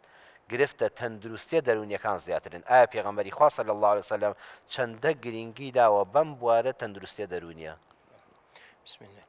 ئەوەی کە زۆر گرنگە ئێمە کە لە ئەوەی پێغەمبەری خوا عەلەیهی سەڵات وسەلام ئەیبینین لە ژیانیا و لە حەقەتی خۆشیە هەر لە حەقەتی وجودی و لە حەقەتی جوڵەی لە حەقەتی ڕؤیای بەڕاستی هەمووی بەخشەری سەحەی نەفسیە واتە تەندروستی دەرونی بەخشێتە ئێمە یەکێک ئەگەر هەتا ئینسان بەرەو لای ئەنانیەت بڕوە دوورەکەوێتەوە لە سەحەی نەفسی پێغەمبەری خوا عەلەیهی سەڵات وسەلام ئەمەی قەدەغە کردووە بەڵکو نەک ئەوەی بیر لە خۆمان بکەینەوە ئێمە ئێستا کە عکسی ئەنانیت بەستە خود پەسەندی هەرچەنە تۆ خۆپەرست بی یا ئینسان خۆپەرست بێ بەرەولای ئیفرابی نفسیە ڕوا بەرەولای نەخۆشی نفسیەچێ بەرەولای شڵەژانی دەرونچی بەرەولای گرفتی دەرونیەچێ بەعام بڵێ هەرچەنێک بەرەولای کۆمەڵایەتی بڕۆین بەرەولای تێکەڵاوی کۆمەڵایەتی و حەق و بەجێهێنانی حەق و حقوقی کۆمەڵایەتی بڕۆین ئینسان تووشی ئاسوودەی دەرونیە بێ کە عکسی نەخۆشی نفسیە واتە لێرە تەندروستی دەرونی دروستە بێ پێغمبەری خوا عەلەیهی سەڵات وسەلام لەمە زیاتری گردووە هەر لە یەکەمەوە کە هاتووە ئەوەی کە چۆن سەید وەلەد ئادەمە یەکە سەیدی هەموویەتی هەر لە هاتنەکەی ئەمە بەڕاستی خۆی مبەشیرە بەخێر دواتریش لە مردنیشی هەتا لە قیامەتیشە عەلەیهی سەڵات وەسەلام شافع نییە تەنیا بۆ موسڵمانەکان شافع داوای ئەوە ناکە کە بۆ نمونە تەنیا حیساب دەست پێ بکا بەس بۆ موسڵمانەکان بۆ هەموو مرۆڤایەتی یعنی لەوە دەرچووە کە لە ئیجتماعیات دەرچێ پێغمبەری خوا عەلەیهی سەڵات وسەلام تەنیاس بیری لە مرۆڤەکانی دەوری خۆی نەکردوێتەوە بیری لە داهاتوو مرۆڤەکانی داهاتووش کردوێتەوە کە ئێمە قەت ناتوانین ئێمە بکەین ئێمە زۆر بیرکەن لە دوونەوەمان بیرەکەینەوە بەڵام پێغمبەری خوا عەلەیهی سەڵات وسەلام بیری لە هەموو مرۆڤایەتی لە داهاتووش کردوێتەوە هەتا ڕۆژی قیامەتی ئەسەفی خواردووە کە چۆن قیامەت هەڵەسیە و بەسەر ئینسانە هەڵەسیە ئەمە بنەمای سەحەی نەفسیە گەورەترین بنەمای پاراستنی دروستی دەرونی لەوە ئەبێ کە ئینسان تا گەورەتر بیر بکاتەوە جوانترە بێ کە لە ژیانی پێغمبەری خوا عەلەیهی سەڵات وسەلام لە تایف بەربارانیشیان کرد پێغمبەری خوا صلی الله علیه و سلم خەمی ئەو نەوانەیە کە لەو لەوان دەرەچێت ڕقانە دێتە دەرەوە بەڵکو لە پشتی ئەوانەوە لە نەوەی نەوەکانی ئەوانەوە کۆمەڵک بێن خوای پەروەردگار تەنها پەرست لەوانەیە یعنی لەو عوزرش کە لەوانەیە ببێت لەوانەیە یعنی پێغمبەری خوا عەلەیهی سەڵات دایم بەدوای جوانیەکە گەڕێت دەوەرە دڵێکەمەی تابێت چۆن تووشی ئالۆزی دەرونیە بێت ئەمە یەکێکە لەو شتانە دومینەن پێغمبەری خوا عەلەیهی سەڵات وسەلام یعنی ئەوەی کە زۆر گرنگە ئێمە لە باراستنی تەندروستی دەرونی ئێمە زۆرێک لەوانی کە دێنە نورینگەکان یان دێنە لای سنتەرەکانمان گرفتی دەرونیان هەیە لە چیەوەیە لە غەڵەتێکیان ئایبێکیان گیراوە ڤیدۆیەکی گیراوە لەقتەیەکی گیراوە گوێنێکی داوە یەکێکی شکانێتەوە ئێستا شکێنراوەتەوە دوای تووشی چی هاتووە حاڵەتێکی دەرونیاتەوە بەڵام ئەگەر هاتوو ئینسان بە ئەخلاق پارێزرا ناسرا مۆرکرا قەت تووشی ئەمە نایە کە پێغمبەری خوا عەلەیهی سەڵات وسەلام کانە خولقه القورئان بوو واتە ئەگەر ئینسانێک خولقی خۆی وەک خولقی پێغمبەری خوا کرد بە هیچ شێوازێک نزیک نابێتەوە لەوەی کە بۆ نمونە نزیک بێتەوە لە ناتەندروستی دەرونی وەکەوەیکەوە کە خوای گەورە فەرمێت ئەوانەی کە بوونەوە من ئەعرض عن ذکری فإن له معيشة ضنكا ذکر لێرانە حتا ئینسان پەیوەست بێ بە دین و بەخوا و بە قورئان و ئەخلاقەکەی تیاوت بێنتە دی لەگەڵ خوایە دەست نەرم کا لەگەڵ منهەجی خوایە دەست نەرم کا نزیکە لە دروستی دەرونیەوە ئەمەیە کە لێرانە ئەو وەختە ضەیقی نەفس و ئاڵۆزی دەرونی بۆ دروست نابێت ئەمە یەکێکتر لەوانە یەکێکتر لەوانەی کە هەتا بەس ئینسان پێغمبەری خوا عەلەیهی سەڵات وسەلام هەر لەوەی کە بۆمانەگەیەنێت کە خوای گەورە ئەفەرمێ حەڕەمت الظولم عەلە نفسی کە بۆ نمونە زوڵمم لەسەر خۆشم داناوە زوڵم هەر ئیماندارێ ئەوەی کە ئیماندار بێ یا لەسەر دینی خۆمان بێ هەر کەسێکی دەربێ ئەگەر هاتوو تەنیا نەکەوێتە زوڵمەوە تووشی سەحەی نەفسیە بێ بۆیە خوای گەورە کە فەرمێ الذين آمنوا ولم يلبسوا إيمانهم بالظلم لەو کاتەیە فەرمێ چی أولئك لهم الأمن ئەمنین دەرونی بۆ دروستە بێ وهم مهتدون والرێگەشی پێپشاندە دائما ئینسان خۆی لە زوڵم دروستکە خوای گەورە دەستیەگرێت لە بینی مەتاعاتەکە شیرکیشە ئینسان کاتێکەوە بەڵێ هەموو زوڵمەکان بە تایبەتیش جۆری شیرک کە گەورەترینی ستەمەکانە ئینسان پەنا بە خوای پەروەردگار دائما لە ڕاڕایدا بژی لەگەڵ ئەڵڵادا سوبحانەهو وتەعالە تۆ بڵێ لەم گەردونەدا کەسێکی کەش دەسەڵاتی هەبێ وەکو خوا دەمپارێزێ فڵان کەسیش بمپارێزێ وەکو فڵان کەس خوای پەروەردگار شیفای بەدەستە فڵان قەبریش فڵان شیفای بەدەست بێ ئەوە تووشی دەرون ناڕەحەتی دەکات بۆیە گەورەترین ئەمان بۆ تەندروستی دەرونی جەنابەتی یەکتاپەرستی خوای پەروەردگارە لە یەکتاپەرستی دەست پێکا هەتا زوڵم لە شتێک کە بە مرۆڤیشەوە بەنا وەکو دواتەنەگە بە مێرولەش لە جەمادیاتیش کە بە مرۆڤەوە بەنا ئێساکە ئاماژەیەکی پێەکەین یەکێکی تر لەو شتانە کە خوای گەورە ئینسان سەحەی نەفسی دروستە بێ سەیری ژیانی پێغمبەری خواکەن عەلەیهی سەڵات وسەلام فێرمانەکات کە ئێمە تەندروستی دەرونیمان لە نزیکی و عیبادەتی خوا بێت هەر کەسێ هەتا لە عیبادەتی خوایە بێ بچووکی خەڵق قبوڵ ناکە هەتا سەر بۆ خوادا بنوێنین سەر بۆ کەس تردا نانوێنین و تەبعمان پێویستی بە عبودیەتەکەیە بۆ یەشێک ئەی لە خوا هەڵە بژێرین بۆیە لێرانە ئەوانەی کا بە حقیقەت عیبادەتەکەن دوورەکەونەوە لەوەی کەوا بۆ نمونە عیبادەتی خەڵکن بچووکی خەڵک بکێشن بۆ سەرەکەی خاوەن سیحەتێکی نفسی جوانە بێت یەکێکی تر لەوانەیە کە مامانە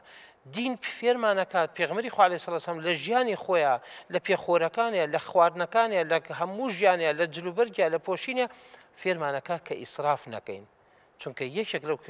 ئیسراف دائیمەن ئینسان کە کردی حتا بڕوا ئیتە تێرە بێ لەو تێرە بێ دوای ئەوە چیەکە ناگاتە یەقین بۆیە تووشی حاڵەتی نوشستی دەرونی دێت تووشی شکستەی دەرونی دێت لەبەرەوە یەکێک لەوانە تا ئیسراف نەکرێ ئینسان لە دەمی خۆی بگرێتەوە کە بەخشی کە خواردی لەزەتی لێکە بەس کە بەخشی سەعادەتی پێ تووشە بێ بۆیە سەعادەت لە خواردنە نییە لە بەخشینەکایە یەکێکی تر لەوانە کە بڕعاتی دەوروبەر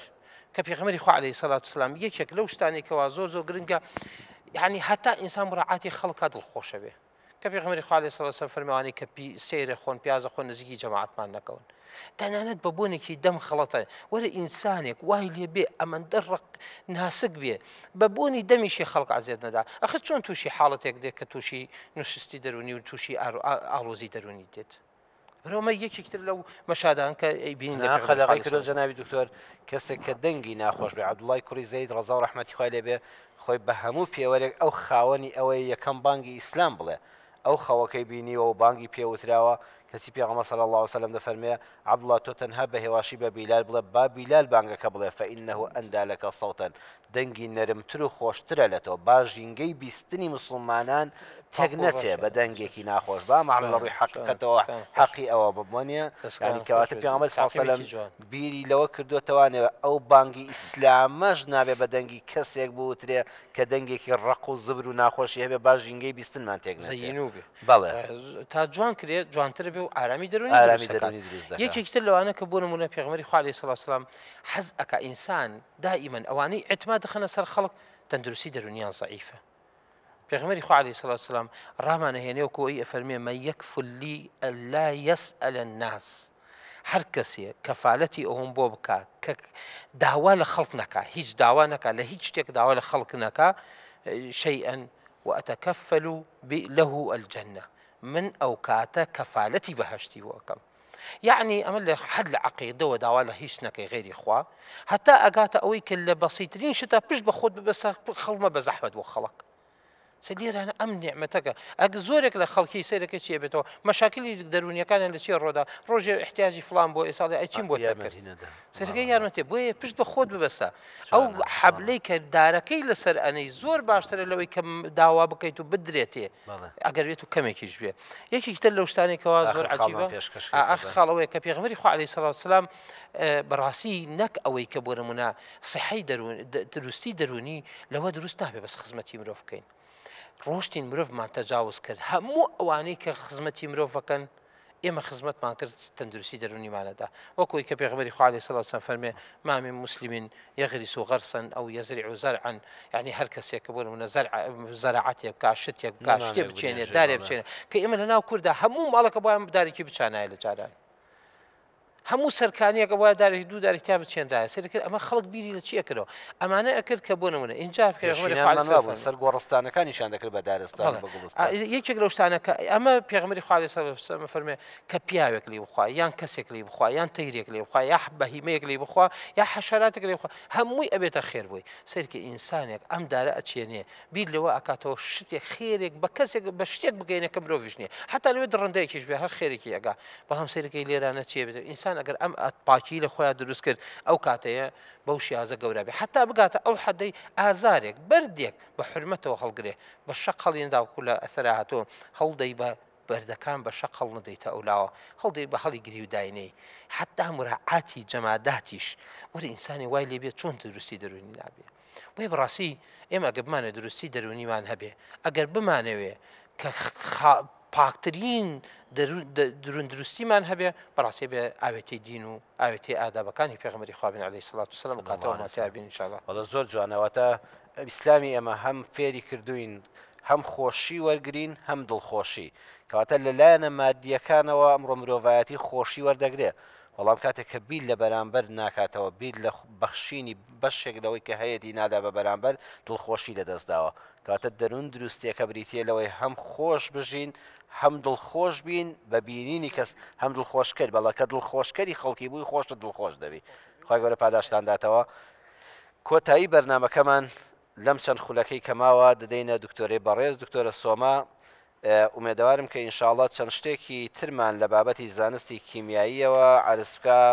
بابەتی خواردنی حەڵاڵ و حەرام ئایا چ کاریگەریەکی لەسەر جەستەی ئینسان لەسەر هۆرمۆناتەکانی ئینسان هەیە ئەوانەی کە حەڵاڵن ئەوانەی کە حەرامن شریعەتی خوا فەرمودەکانی پێغەمبەر صلی الله علیه وسلم کە باسی حەڵاڵ و حەرامی کردووە لە ڕووی زانستی کیمیاییەوە ئەگەر تیشکێکی بخەیتە سەر زۆر باشتر ئیجازە فەرمون من ئاماژێکی زۆر بچووکەکەم چونکە وتم دنیای مادە کیمیاییەکان کە لەناو خۆراکیەکانە هەن زۆر بربڵاو و وەسیعن و لەو وتارە کورتە زۆر ناگونجێ ئەو نەبڵێم کە هەموو خۆراکی حەڵاڵەکان کە سفارش پێکراون دڵنیا بنەوە کە مادە کیمیاییەکانی زۆر بەسوودن بۆ لەشوە ئەو مادانی وە بە ناوی حرام ئەیناسین و نەهی لێکراوە دڵنیا بن مادە کیمیاییەکانی ناو ئەو مادە خۆراکیە و پێکهاتی ئەو مادە خۆراکیە زۆر بۆ لەش مەترسیدار و خەتەری هەیە دڵنیا بن کە ئەگەر نەهیە کرێت حتمما کێشێک بۆ بەشێک لە لەش دروستەکات کە ئەو بەشە لە لەش زۆر مهمە وەکو هەموو بەشەکانی لەشمان من ڕووی قسەم بە ئیجازەتان لەگەڵ ڕۆڵەکانی کوردستانە مناڵەکانمان گەنجەکانمان ئەوەی کە ئیمشۆ ئێمە لەسەر پێغەمبەر صلی الله علیه وسلم باسمان کرد بەشێکی زۆر زۆر بچووک بوو لەو دنیا و دەریای ڕەحمەت و علمی ئەو خۆشەویستەمان شەئن و شەخسیەت و شوێنی پێغەمبەر صلی الله علیه وسلم زۆر بەرز و زۆر پیرۆزە ئێمە زۆر ناتوانین هەر شتێکیش لەسەری بڕۆین یەک قەترە لە دەریایەکە بەڵام ئەوەی کە بە دڵنیاییەوە بە ڕۆڵەکانمان ئەڵێم ئەوەیە کە دڵنیا بنۆ کە بنەمای هەمومان علمە علمی خالقەکەمانە ئەمە هەمومان پێکهاتی کیمیاین من لەسەر ئیزنی مامۆستایانی کیمیا فیزیا زیندەی و بایۆلۆژی بیرکاری گەردون ناسی زەوی ناسی لەلایەنی هەمویان و بە ئیجازەتان ئەرزەکەم لە خەمەتانە کە هەمومان ئەگەر بمان هەیە بەلایەنی علما بڕۆین دڵنیا بنۆ ڕەحمەت و خۆشەویستی پێغەمبەر صلی الله علیه وسلم چێتە ناو قەلبتانەوە چونکە هەڵسو کەوتەکانی هەمووی ئەتوانێ سەرچاوێ بێ بۆ توێژینەوە ئێستا ئێمە لە توێژینەوە علمیەکانە مسلمانەکان بەڕاستی تایتڵ و مۆزوعیان یەکجار زۆرە بۆ توێژینەوە یعنی ئێمە بین لەسەر بەس خۆراکیەکان مادە خۆراکیەکانی پێغەمبەر صلی الله علیه وسلم توێژینەوەی علمیکەین لە هەزاران هەزار پەیپەر و ئارتیکڵ و مەقالە زیاتر ئەتوانین ئێمە توێژینەوەمان لەسەری بێت ئەو کەسەی وە ئەچێت لایەنی خراپی گەورە پیاوەکان کە لە سەرەتای هەمویان و پێغەمبەر صلی الله علیه وسلم ئەگرێت دڵنیا بن کە ئاسوودە ناژی یعنی ئیسراحەت ناکات چونکە ئێمە پاشە زانین کە ئەوەی کە بەدەستی ئەهێنی لەلایەنی زانستۆ یەکەم شتێکە لەسەر لەشە تەئسیردانێ ئەو ئاسوودەی و ئارامش و ئیسراحەتەیە کە بە قەلب و ڕۆح دڵمان ئەیات و دڵنیا بنەوە کە پێغەمبەر صلی الله علیه وسلم سەرچاوی ڕەحمەتی ئیلاهیە و دڵنیا بنەوە کە ئەگەر بچین بە دوای هەڵسو کەوتەکانیە ئاداب و سنەتەکانیە یەکەم شتێکە دەستان ئەکەوێت نەک لە بابەتی علمیە و لە بابەتی دەرونی و معنەوی و ئەڵێم ئارامشە ئارامیە هێمنایەتیە و هێوەری دڵتانە لەلایەنی علمیشۆ دڵنیا بنەوە ئەو نەئەتوانن لە علما پێش بکەون هەر بە گرتنی ئەو سەرچاوە ینی یەکدانە لە ئادابەکانی پێغەمبەر صلی الله علیه وسلم بگرنە بەر و بچن لەسەری توێژینەوە بکەن هەم زۆر دوورتانە خاتۆ لە کێشەکان و مەشاکلەکانی ڕۆژگاری ئێستا هەم ئەتانوە بۆ دنیایە کە زۆر زۆر زۆر خۆت بەڕێز و نازدار و ئەزیزە بینی چونکە ئەبینی خالقەکەت عەزەمەتی لە تەسەووری ئێمە ناگونجێ کە ئێمە مەخلوقی ئەو خالقە ئەزیزە بین زۆر هەست بە خۆشەویستیەکی زۆرەکەیت ناوخۆتا زۆر هەست بە هێمنایەتیەکی گەوراکەی لە ناو دڵتە علم ئەتوانێت بۆ هێمنایەتیە بتگەێنێ دڵنیا بنۆ علم شتێکی نەهیکراو نییە لەلایەن هەموو مامۆستایانی دینی و ئاینی و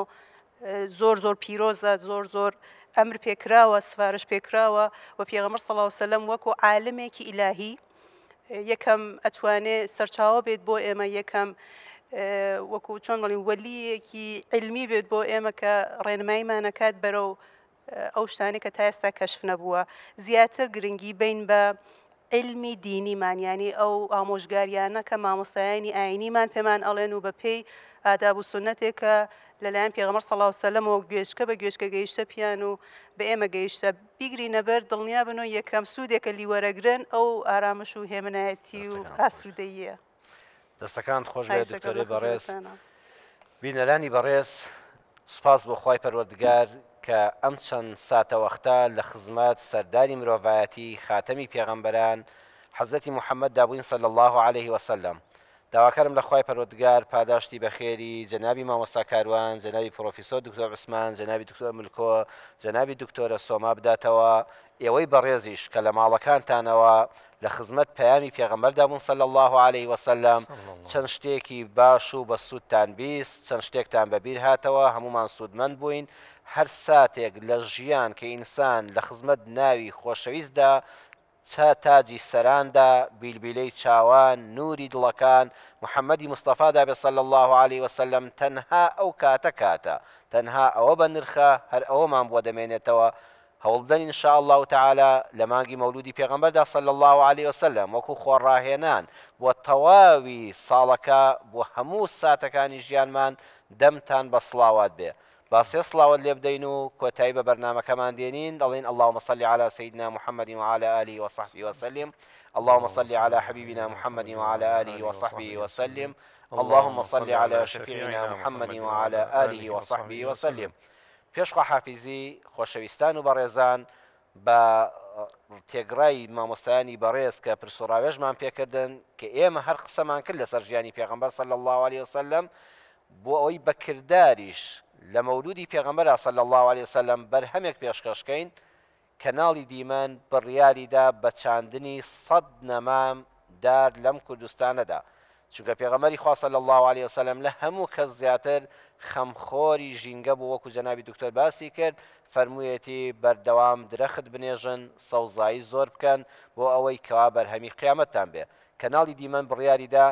لەگەڵ ناشتنی هەر نەمامێک لەم خاکی کوردستانەدا سڵاوەتێکیش لەسەر پێغەمبەر صلی الله عليه وسلم بدرێ. ئێستا بینینی سەیری تەماشای ئەو دیمەنە جوانە بکەن کەوا لە کەناڵی دیمەنەوە 100 نەمام دەنێژرێ لەگەڵ ناردنی درود و سڵاوات بۆ سەرگیانی پاکی پێغەمبەر صلی الله عليه وسلم. لێرەدا بەرنامەکەمان کۆتایی پێدێنین و بەخوای پەروەردگارتان دەسپێرین. والسلام عليكم ورحمة الله وبركاته.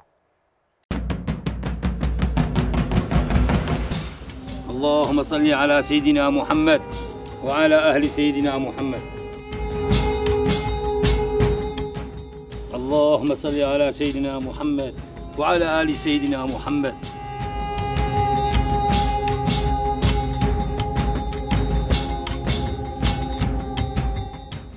اللهم صل على سيدنا محمد وعلى آل سيدنا محمد. اللهم صل على سيدنا محمد وعلى آل سيدنا محمد. اللهم صل على سيدنا محمد وعلى آل سيدنا محمد.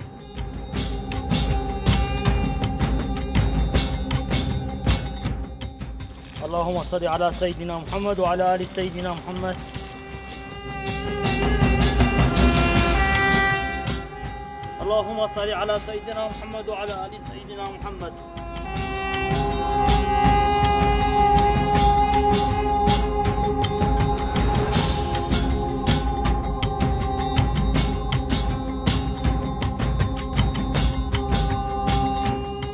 اللهم صل على سيدنا محمد وعلى آل سيدنا محمد. اللهم صل على سيدنا محمد وعلى آل سيدنا محمد.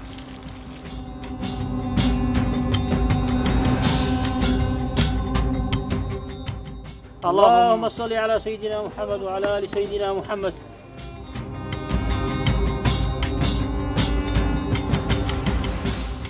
اللهم صل على سيدنا محمد وعلى آل سيدنا محمد.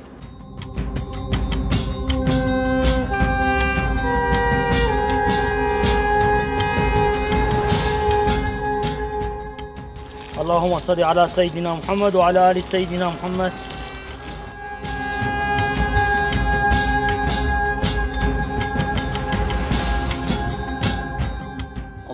اللهم صل على سيدنا محمد وعلى آل سيدنا محمد.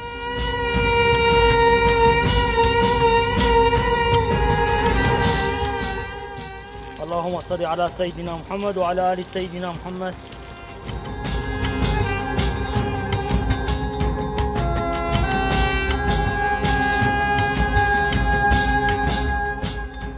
اللهم صل على سيدنا محمد وعلى آل سيدنا محمد.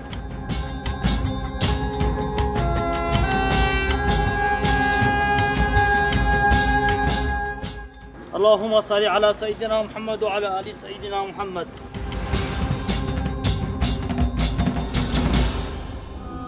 اللهم صل على محمد وآل محمد. اللهم إني أسألك